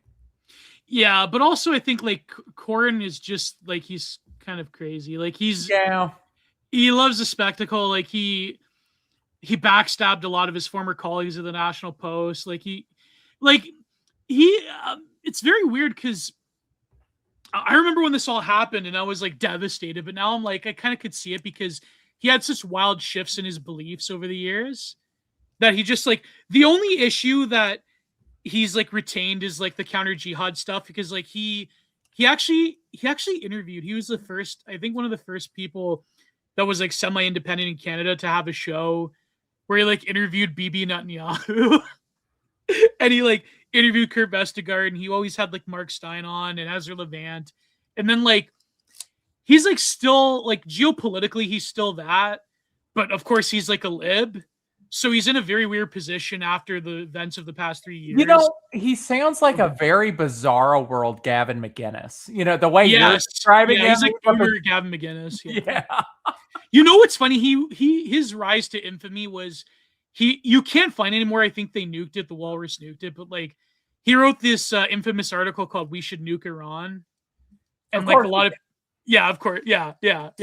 And so he like he was like. He gained a lot of infamy in those like counter jihad circles, but then he like just lived out but he's still like that though. Like it's a very weird position. But anyways, enough about trip down Canadian memory lane, political discourse. So what else do we have here? And then we got Charlie Mackey for $25 Thank you so much, Charlie Mackey. Great friend of the show. Great supporter. Good evening. I hope you are well. Thank you, Charlie Mackey. And let's move on to the YouTube Super Chats. Let me just queue up my thing here. Where is it? Creator Studio, because for some reason StreamYard doesn't let me highlight. I have to like scroll up to get all the Super Chats. All right, where is it? Yearn. Have you ever yearned? Just a little bit. I've yearned, Jerry. I've yearned. All right, so what's the date today? April 21st. Yeah, it says April 20th. I guess because I created it yesterday. So April 20. Here you go. First one from Not Grim, our good friend for 189. Breaking. The fog of war was just flatulence. That's a good one. Fog of war is flatulence. Then Not Grim for another 189. The world ended in 2012 when we live in HL2 beta. I agree with this. I think spiritually there was something about the 2012 world ending Mayan calendar thing. Only it was on a level that we cannot physically perceive, but it's there. I truly believe this. What about you guys? Matt, you go first. Oh no, I think he walked away. I just got back from the bathroom. What did I miss? Did the world end? Not Grim said the world ended in 2012, and we are in HL2 beta. You know, this was partially. As much as I like to joke that like the world's over and things have ended, I think that the gears of history have been sufficiently watered by enough blood over the last 14 years to prove otherwise, that the world has not ended. No, but that was the world ending. It was a reignition of history. That doesn't mean that the world ends.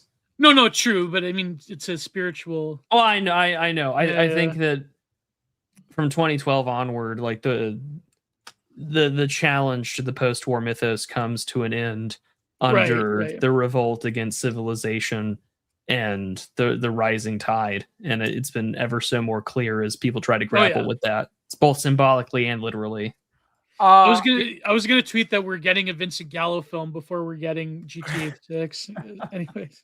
Best website on the internet, by the way. Go to Vincent Gallo's site. So good. Well, there's 2 points I could go with this. Like, one, you could go the Baudrillardian route, and you could go. Do I still have the book in my desk? I do not. You could go to Baudrillard's book. Oh shit. He has a book about the nothing ever happens meme.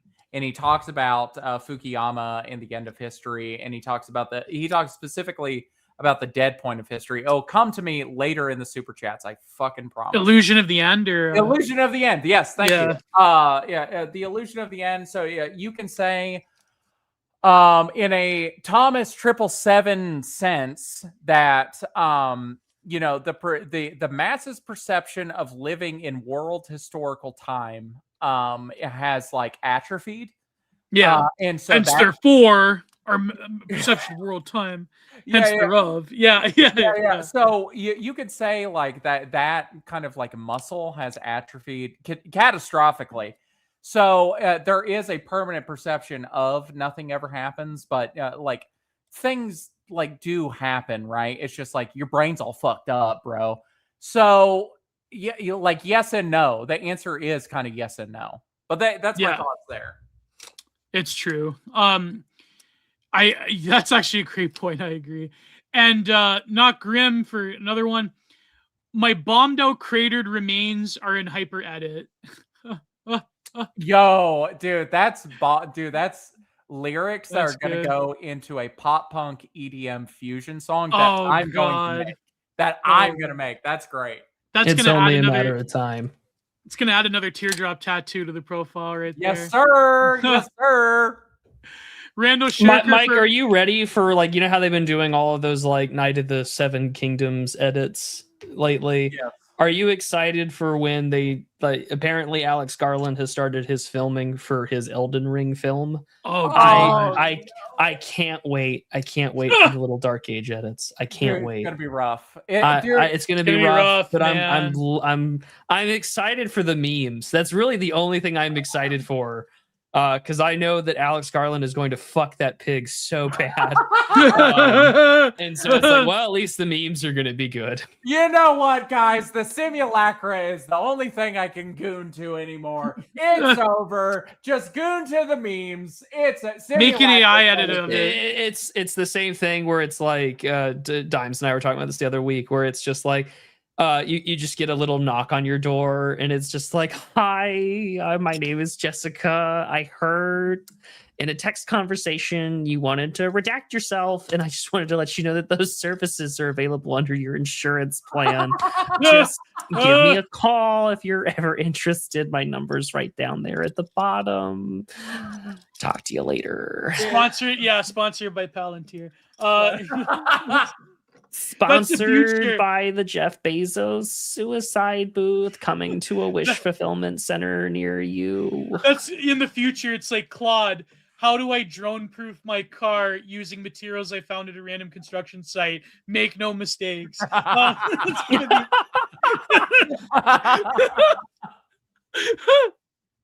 like that Chinese drone video where they have the needle drone that just drops through the cage. It's over. All right, Randall Shirker for $5. 1 million MAGA Marines fighting 150,000 Fauci cyborgs. Let's go. Also, we know Mike of Paul will be DJing the event. So true. Oh, dude, I remember DJing college parties. Oh man, can I go back? Can I go back? Oh, hell yeah, I DJ'd. Are you kidding me? That's true.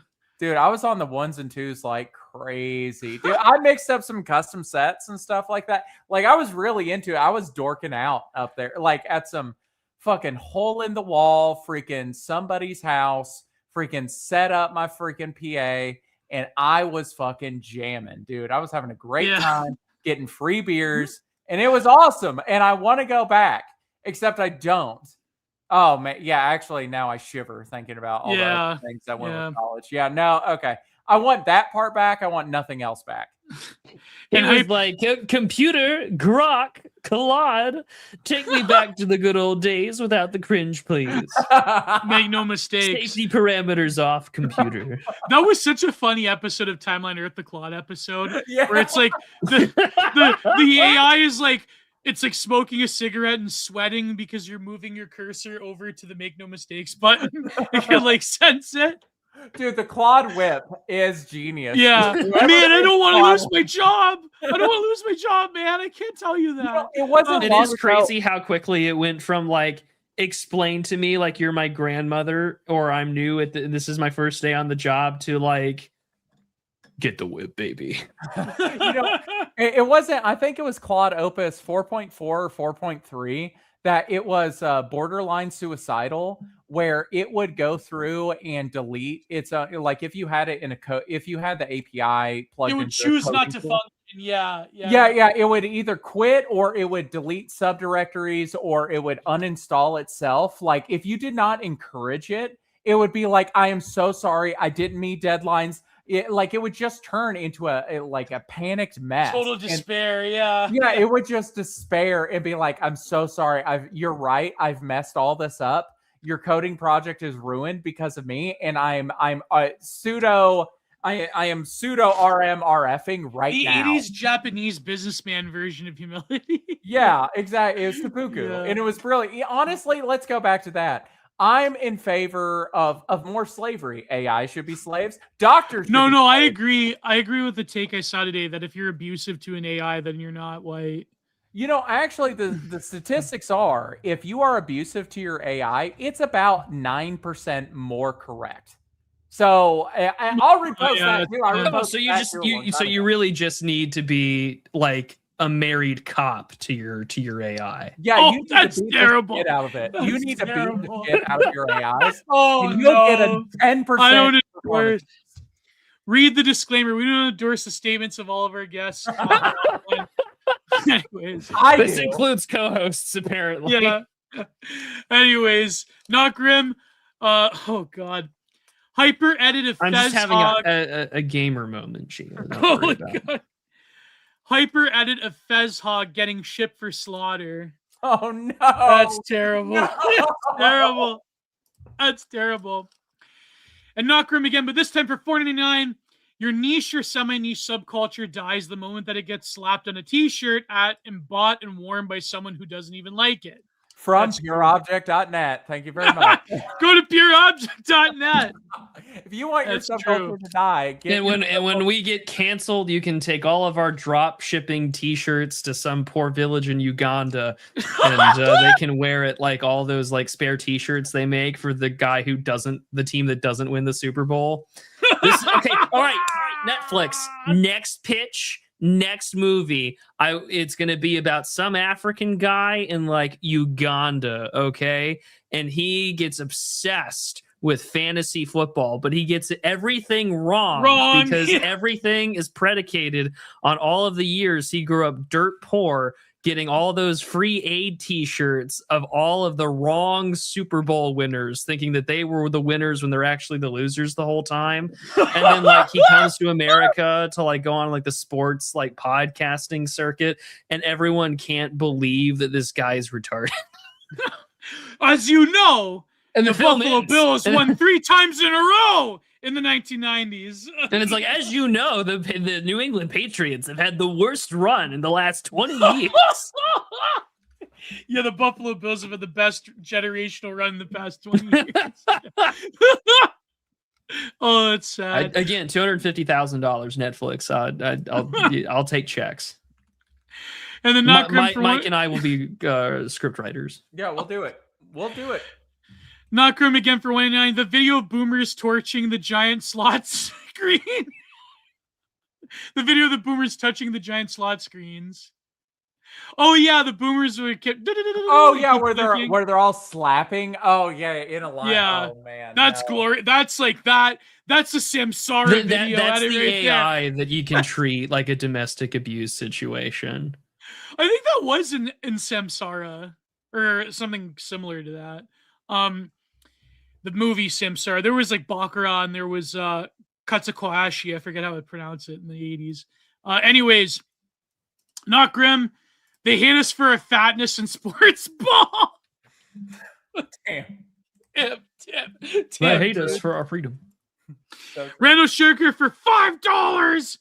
Breaking news. DOJ charges the SPLC with wire fraud, conspiracy to commit money laundering in relation to them financing various extremist groups. Well, I, for one, am, as much as I am a panic, I'm not even shocked. No, me neither. No, I mean, the whole racket is basically, like, okay, you know that statistical term in social sciences, garbage in, garbage out? That's essentially how they do out all these statistics about, like, extremism and hate. Like, there's, like, legitimate, like, crazy people that do crazy things, obviously. But in terms of, like, the vast majority of this type of, like, activism that's, like, basically trying to find a job for yourself, a lot of it is just basically garbage in, garbage out. So, like, I'm not surprised that they were doing all this funny business. So it's, I don't know, man. Are they going to get RICO'd into oblivion, or is it just like another nothing? Man, it would be really nice, but I mean, yeah. It's wire fraud, $3 million to white supremacists and other extremist groups. So a National Alliance affiliate, $1,300,000 plus to the Aryan nations. Okay, this is really interesting because this is going to be good. This raises so many questions. Number 3, according to the U.S. Department of Justice, a Unite the Right member, $270,000. Holy crap! Who? I have so many questions. There's like a short list there. That's my point. That's my point. Are going to have to be a little bit evil. Content's gonna be so phenomenal. It's gonna be a good episode of Kino Casino this week. I tell you what.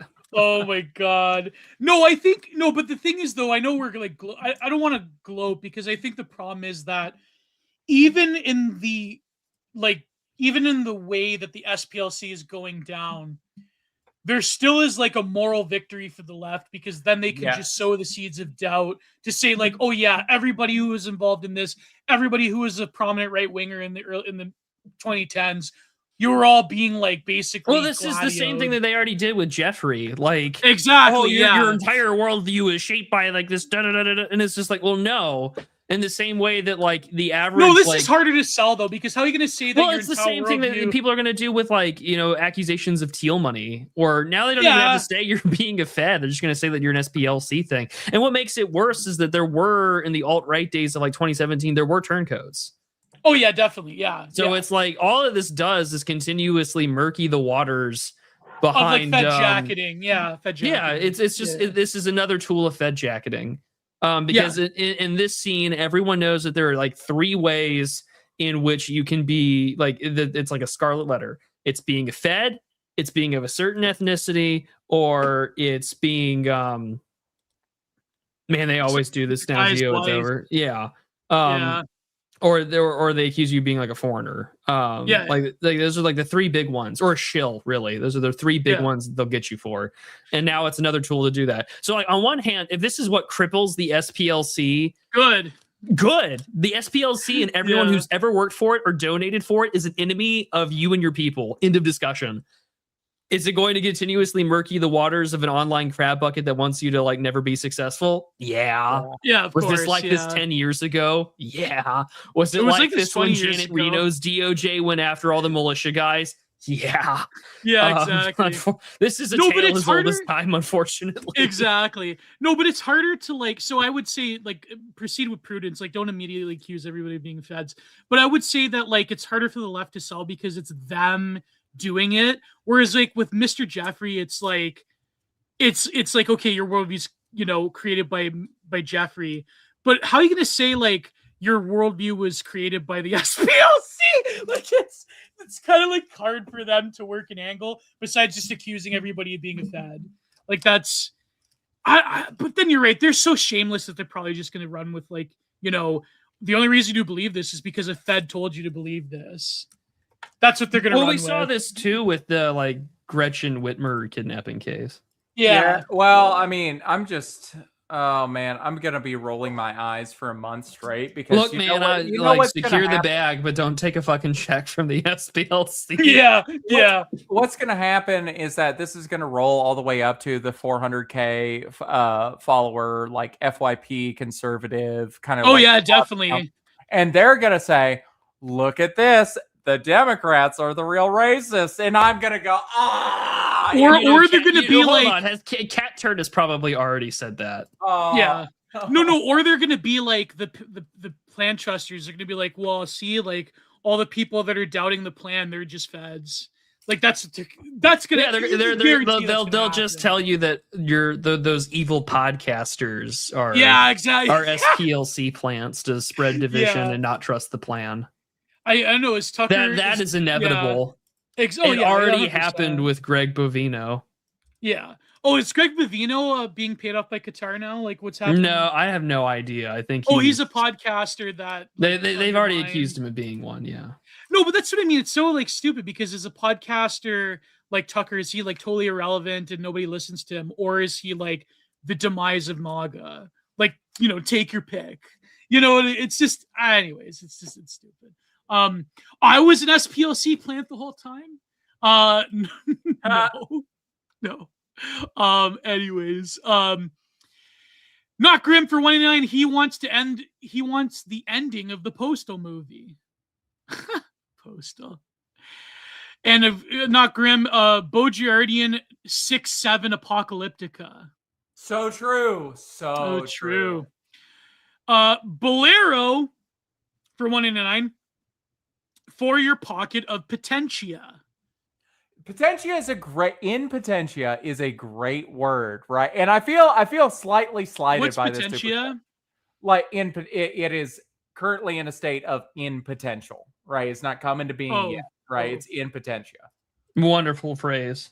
It's a great word. It's so good. People need Baudrillard wants the end of the Postal movie specifically. Yes. Well, especially when you get to the agony of power, where he says Hispanics are literally, what does he say, cannibalizing the United States. Like he goes postal a little bit. We love Baudrillard. $4.99 by Bolero. The chat is held hostage by the eloquence of this panel, or perhaps we're just crisis actors. That's good. I like that. Chat is a crisis actor. Put that on the DA iceberg. Yo, wait a minute. When inevitably this thing, like when the show is long over and someone finds this record of things in this history of podcasting in this moment, we're in the retirement home. Yeah. When we're in the retirement home, you and I are gonna like lose our fucking minds when like whatever replaces YouTube and my Neuralink, is going to show me the digital archipelago iceberg. Or it's going to be like the automated warning at the beginning, no AI was used in the making of this iceberg video. And then it's just like a 3-hour breakdown of all the weird, obscure references we've made over the years. And it's just going to be like, top of iceberg, number 1, night owls. It's just like, oh, I'm terrified. But I look forward to that. But that's also my pride wanting something I would never wish on my friends. Wait, have you guys ever made mention of number 13? Yeah, that's exactly what it was. Yeah. Number 13. Yeah. Talk about the goon case. Number 6. Talk about pick. Oh my gosh. Number 3. Baudrillard essay readings. Like, so bad. Number 1, the Kanye West crash out. Number 2, geo-referencing king. Not grim. You have spinal catastrophism. Number 17, Mgambin necropolitan.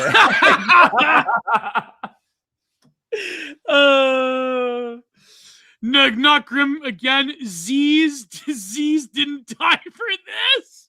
Oh god, that's terrible. No, not grim. Modernity really is just HL2 beta trans 6 audio. What is HL2 beta? What the hell is this? You're not a video game person. Okay, so Half-Life 2 comes out in 2004. Prior to this, Half-Life 2 beta. Okay, the HL2 beta that got hacked and leaked, and there's quite a bit of a playable version of it, and a lot of modders have tried to restore the original vision for what the game is. I'm referencing a cut portion of thank you, not grim. I feel so bad for the audio people when we just like break out in laughter and there's a visual reason for it. It's just like, well, audience, I hope you're enjoying our schizophrenia once again in this Julian Janes of an episode. But no, so like there's a cut section called the Manhack Arcade where like the citizens of City 17 play what they think is just like a virtual arcade of like chasing down, dissidents with manhacks, which are these little drones that cut people up. It turns out you're actually doing it in real life. We're gonna have drones that detect hate crimes. That's right. When they see me lock my doors when I turn left on Martin Luther King Jr. Boulevard, I will need a cope cage on my Honda Civic. Oh, it's tied to Neuralink, so you could just think a hate crime and it'll intercept you. Randall Sugar for $2. Palantir Manifesto. Anyways. Oh, we're gonna win on the war report, boy. Speaking of the wage cage, I got a text at 11 o'clock this morning from Oren, and he was like, "You want to cover the Palantir Manifesto at 3 p.m. Eastern?" And I just like, hey, can you get me hired? And he's just like, right, you're working. And I'm like, yeah, man, fuck you. For $2. How soon until modernity takes us to Nova Perspective? Nova Prospect. What's Nova Prospect? What the hell is that?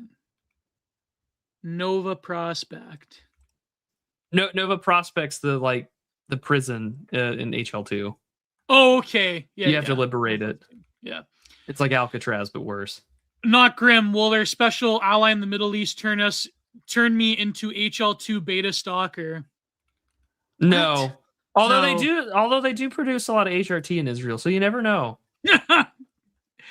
That was my favorite thing when the war broke out with like Gaza and everything, was just like, I'm conflicted as a trans person because like I support Palestine and the poor Gazans, but also like my HRT is paid by the Israelis. And then like, oh, this is a certified golem moment. Am I right, fellas? Oh, what a strange world we live in. What a beautiful world. See me rolling for... Go ahead, Mike.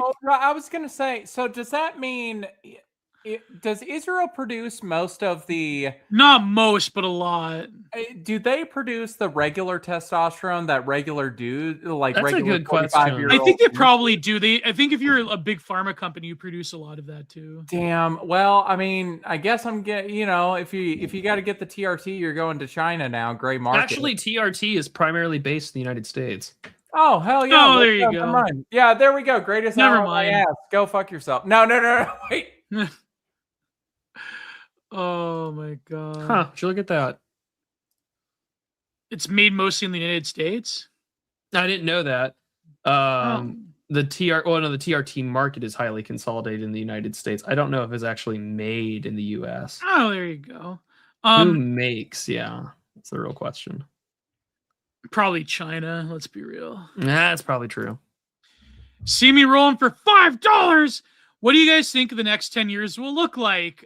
Children of Men, Stalker. Let's see. No. God, fuck off, Geo. No, we already live in the post-apocalypse, right? But Yeah. Baudrillard thought You already live in a cyberpunk dystopia, complete with like net runners and people who don't understand you when you walk across the street. Like, there's whatever future that you thought you were getting, it's worse. It's all of them put together, but you can, laugh about it with your fake friends online. I think that there will be great opportunity though to like hold on to something more. I think there's going to be a great opportunity to make money.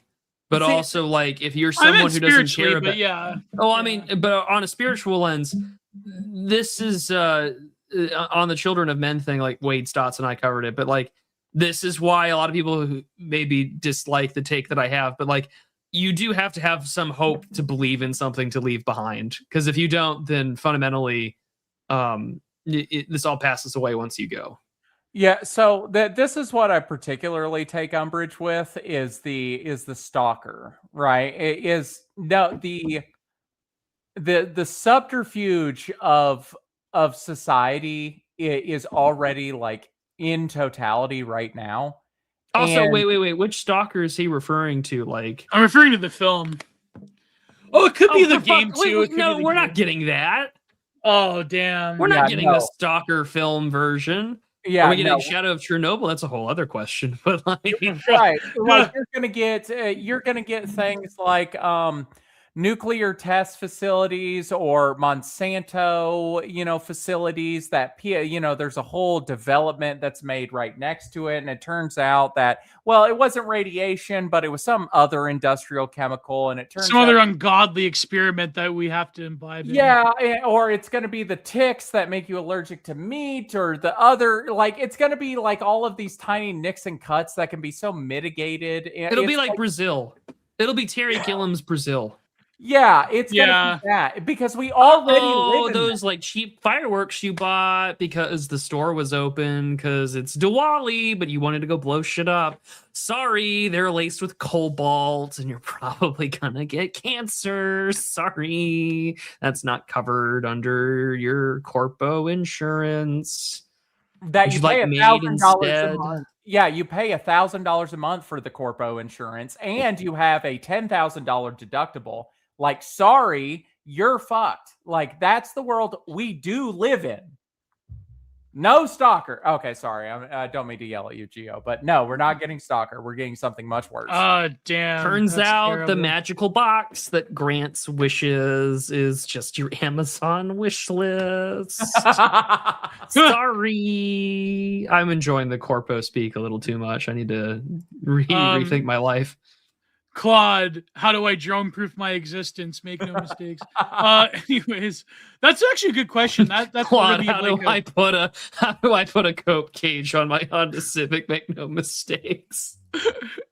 That's actually a good question. That's like a 3 I'm hour. gonna go do that right now, Claude. That's actually a 3-hour podcast episode. What's the next 10 years look like? That's actually, it's kind of a bit too late to answer. Randall What Shirk is the most cost-effective way to install a cope cage as drone defense on my 2008 Honda Civic? Continue. Oh yes, I will continue with Google. Wait, we will ask this question as the Prudentialist.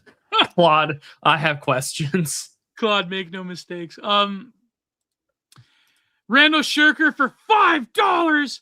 We're gonna need to do a core report together, Geo, especially as Prude gets dragged away to his wagey cagey mandatory D-Chud classes. Well, yeah, definitely. If there's more geopolitical happenings, D-Chud classes. We'll definitely do one in the future, Randall Shirker. Not Grim. Palantirian vocal fry turbotism dystopia. Yes, that's what we got. Oh God. We call it Carpianism. Carpianism. Oh God. And then there's 0 for 1. Not Grim. Micah Paul is DJ Malone. DJ Mellon, artist of neck hurts. Affirmative, I guess. I don't know. What is this in reference to? DJ Mellon, I think he's trying to trick me into saying something. Neck and hurts. Maybe he's doing a spinal catastrophism reference anyways. I think it's a gamer word. Oh. Yeah, my spine's hurting. Sure. My spine hurts every day. Oh, man. Not Grim. Breaking news! Randall forgot the alarm, Chad. Oh, yeah, he forgot the breaking news, yeah. You're about to get a 4-hour episode from us. They should be grateful. Oh, my God. Serbian Cat for $4.99. Pat Casey had a solid thread in the SPLC recently. I think he was on Night Owls talking about it. Randall Shirker for $5. No, Geo, I'm accusing...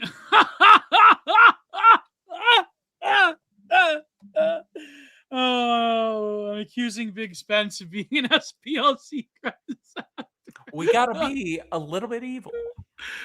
Oh my God, not Grim for 1. It's over. Geo, it's so over. I think it's kind of over. I don't know. Listen, just to be clear, doubt that. I'm not accusing also, Richard for Spencer the sake of all legal purposes, this is for entertainment. We are not making any accusations. Exactly. Exactly. We're not accusing Richard Spencer does have money, and I don't want to get fucking sued by him. Yeah. I was told by somebody he doesn't, but he probably does still have money. I don't want to risk it. We're not accusing anybody of being fads for legal purposes. And Dunk the short-legged Mac Daddy for $1.99. And speaking of Mac Daddies, Gio, did you hear Pastor Manning won a $2 million against Bank of New York? Did he actually win the lawsuit? What's the lore? What's the lore here? What? He was suing Bank of New York over some slander case. Or was it slander? Or I'm not exactly sure. It's been a long time since I lawsuit. I can't find any articles about it. I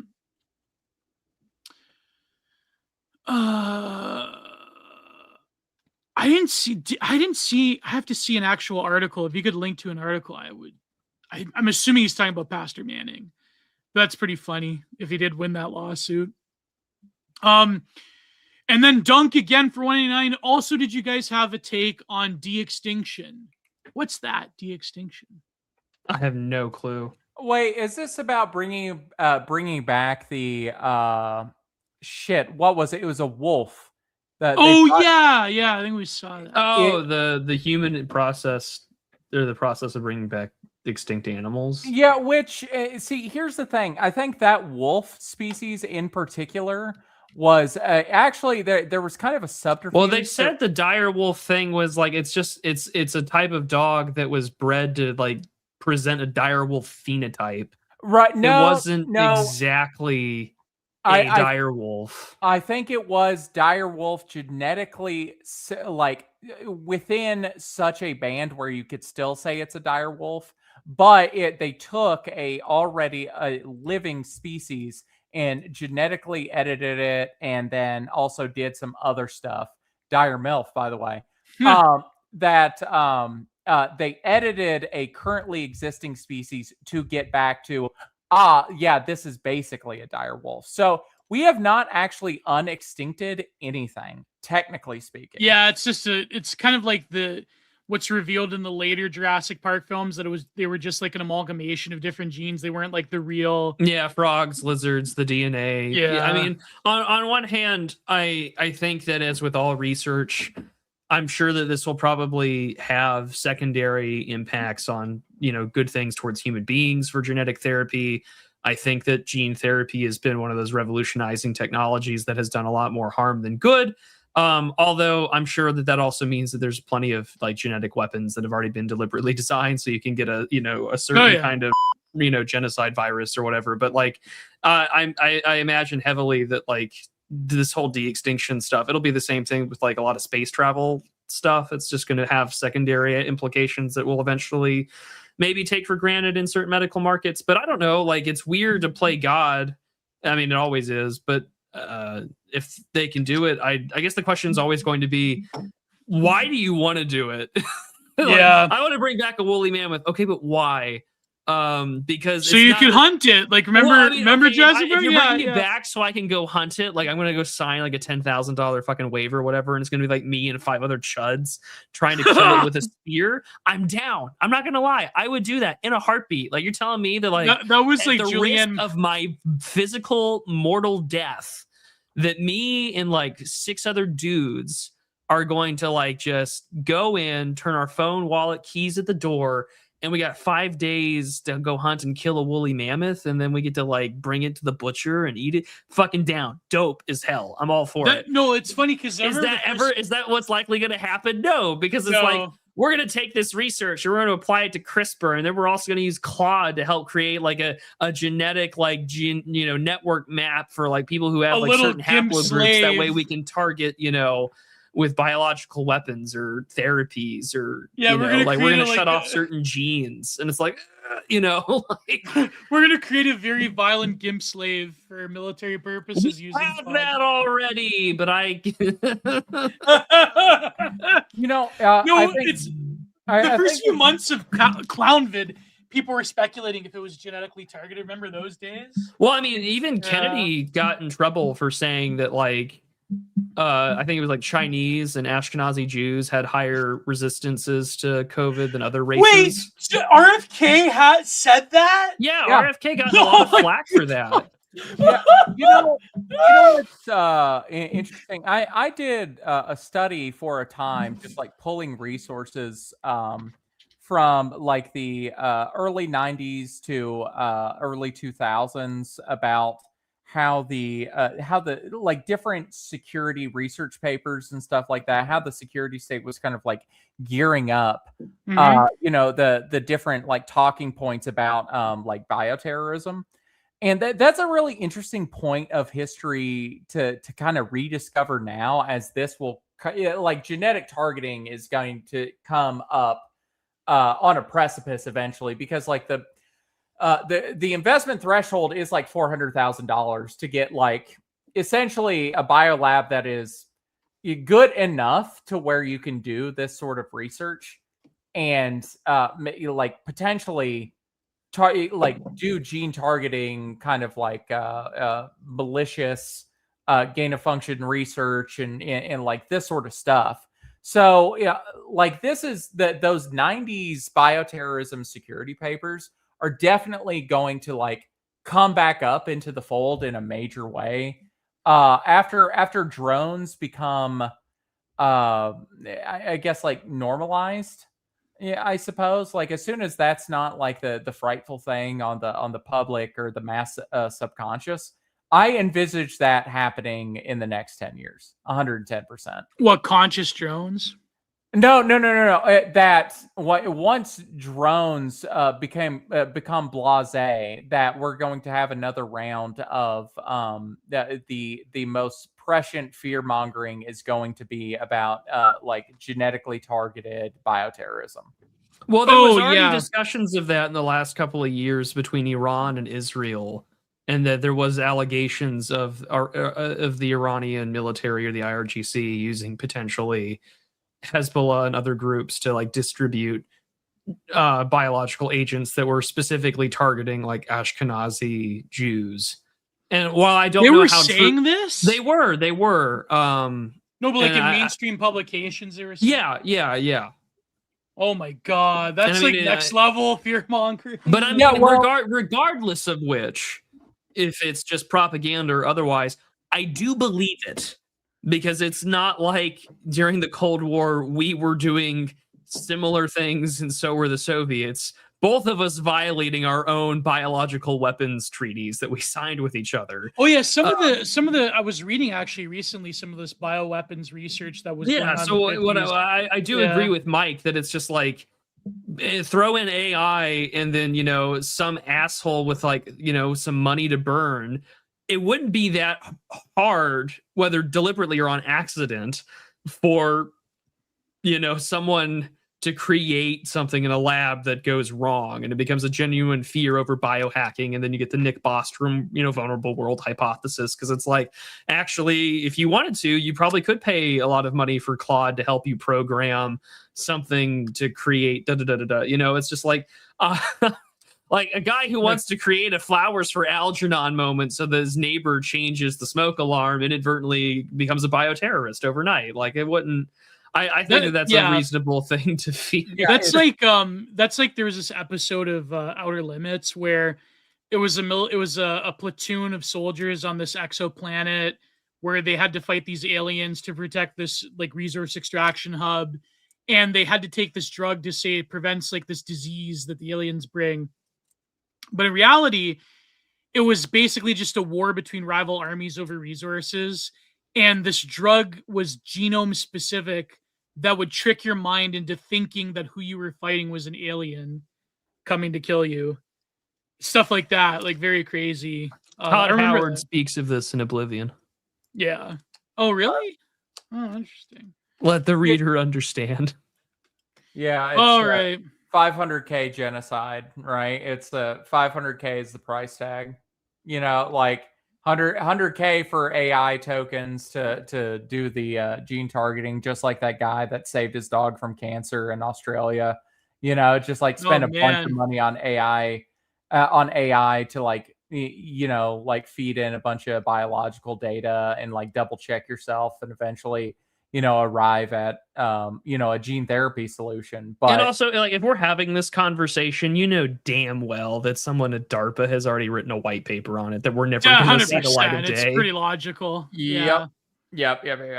And speaking of which, not grim for 499, Walker, wrong stalker, the beta stalker is mutant filth, bioengineered by the Combine with rusted metal to survey and just. We have that already now. We have, and then finally, now. And finally, not grim for 189. Advanced warfare DNA bomb is canon in our timeline. Whoa, man! I stopped playing Call of Duty after World at War. I'm too unked out for this reference. After Black Ops 2, it was over for me. Dude, Black Ops 2 was so good, bro. It was pretty good, yeah. Man, can we even pull Matthew Raphael Johnson? That would be crazy. You can. That may be a one-on-one thing for you guys, but you can. Oh, that'd be great. Anyways, this has been a great episode, Mike. So I had the painting discourse video, and I'll probably come out with the content minded this week, and as well as the war report. Prude, what have you been up to? And then Mike, what have you been up to? I will have my book review out this Thursday. I will be recording with Oren McIntyre tomorrow night. Of course, Do You Even Read will come back in the next couple of weeks with Grayson Quay's The Transhumanist Temptation. I'll have a few more essays out as well. And then Yassine's Flight / Ace Combat video that he wanted to review. You and I will be doing Shadow of the Torturer pretty soon. My schedule is pretty packed IRL as it is, between work and then I'm currently taking some classes online, which keeps me busy now on Mondays and Thursdays, which no big deal. It's all right. Things were pretty good on my end. Overall, though, I will keep everyone abreast of my schedule because I am going technically for work, but I will be in Chicago this weekend. So if I ever run into any DA fans in Chicago, I'll let you guys know. Wait, you're doing that with Dimes? No, I mean, I am in November. Yeah. But I'm going to Chicago for work. And Dimes and I want to host Do You Even Read Live in Chicago. So I'll be looking for a venue while I'm up there. But yeah, it'll be a fun time. Are you going to meet up with Thomas? I might. I know that I'm meeting up with some other Twitter mutuals. Our friends over at Anti-Fragile Fitness, Mr. Arthur Dane, has already invited me to go to his parish for liturgy on Sunday, so I'm very excited. Nice. All right, and Mike, what do you got going on? Well, join us tomorrow. Tomorrow at 8 p.m. Central Time, 7 p.m. Eastern. 9 p.m. Eastern. 9 p.m. Eastern. Yeah, 7 p.m. Mountain Time, 6 p.m. Pacific for Drive Time Movie Night, the show that we host every night. It's a Mystery Science Theater 3000-esque program where me, my co-host Capitalisimo, and it's a great show. And various friends as guests come on to watch various films and yuck it up. We get to, talk in the theater now. The white boys get a chance to show their stuff. So come join us if you like to yuck it up and watch a movie that's either really bad. Who's the guest and what are you going to watch tomorrow? We are having on Mr. Sean Weiland tomorrow. And the film... I don't know yet. Cap is picking the film. I hope Cap picks the most egregious. Oh my god, I know exactly which movie you guys should do. At the End of the World? No, because Sean is a finance guy. You need to get him to watch Money Plane. Okay, I'm gonna put this in the suggestions. I'm gonna put this in the docket. Money Plane. It'll be great. Hold on, I'm texting this to Cap right now. What's Money Plane about? It is the shittiest B movie you can think of with some WWE guys and Kelsey Grammer, where I think they blew most of their money on Kelsey Grammer to come on. And it's this high stakes, kind of theft thing where it's just the casino is in a 747 where it's oh my god, they have Edge! They have Edge! Yeah. Money Plane. So I think that would be a fun one for y'all to review. They have Edge and Kelsey Grammer. Yeah, so we're gonna try to watch Money Plane with Sean and Weiland. Denise Richards. Let's fucking go. So it could be that or anything else. You're just gonna have to find out when the promo post comes out tomorrow. Otherwise, go to pureobject.net and pick up some of the apparel I've designed, or the Faustian Penguin wall art, which is all handmade by me. What else? Go over to buymeacoffee.com/Micah Poll and put some quarters, put some coins, put some nickels in the tip jar for the Drive Time Movie Night show. Otherwise, if you want to buy peptides, go over to glacieraminos.shop and use promo code for only animal research. Only for animal research. Your lab rats, they need to lose some weight. So you're going to go get yourself some. Are you actually sponsored by this peptide company? Yes. Oh my God. It's the funniest bit because I did it as a bit. I really did do it as a bit. Wait. You're telling me that you're sponsored by an animal testing peptides. Does this include GLP-1s? Yeah, this is animal testing is very much in air quotes. We wink, nudge, nudge. And yes, we have to say this for YouTube. Yeah, of course. I'm just thinking there are a lot of large people who are animals at my office. I have ideas. Okay. There's a lot of large people on the show. Yeah, tell them. Yeah. Why don't you just click on the link below? glacieraminos.shop and use Chinese peptide geography. even the fucking name, Glacier. What? I'm not even gonna lie. Dude. Name. I'm all in, right? I have lost. I'm sold. I'm sold. I have lost 50 pounds on Retta. Like, I've gone crazy with the Chinese pet. You mean your animal, your pet, your dog has lost 50 Yeah, my dog. My dog has lost 50 pounds on Retta, and it's awesome. It's fucking awesome. No, but it's funny because, like, there was this pharmacist on YouTube. He opened up one of these, like, Rhino 69 pills, and it's, like, black and tar-like. It's like, why would you put this in your body? Dude, I only use coal tar for my dick. Are you kidding me? Dude, nothing works like coal tar. Maha 5 Make America Hard Again. Oh my gosh. Anyway, that's all I got to shill. Well, we'll see you next Tuesday, GeopoliticalProductions.com. Jack, we'll see you next week, and see if I have any more. I gotta get a good guess now. Oh God! All right, as we always say, God bless. Goodbye. Too sweet. See you, gents.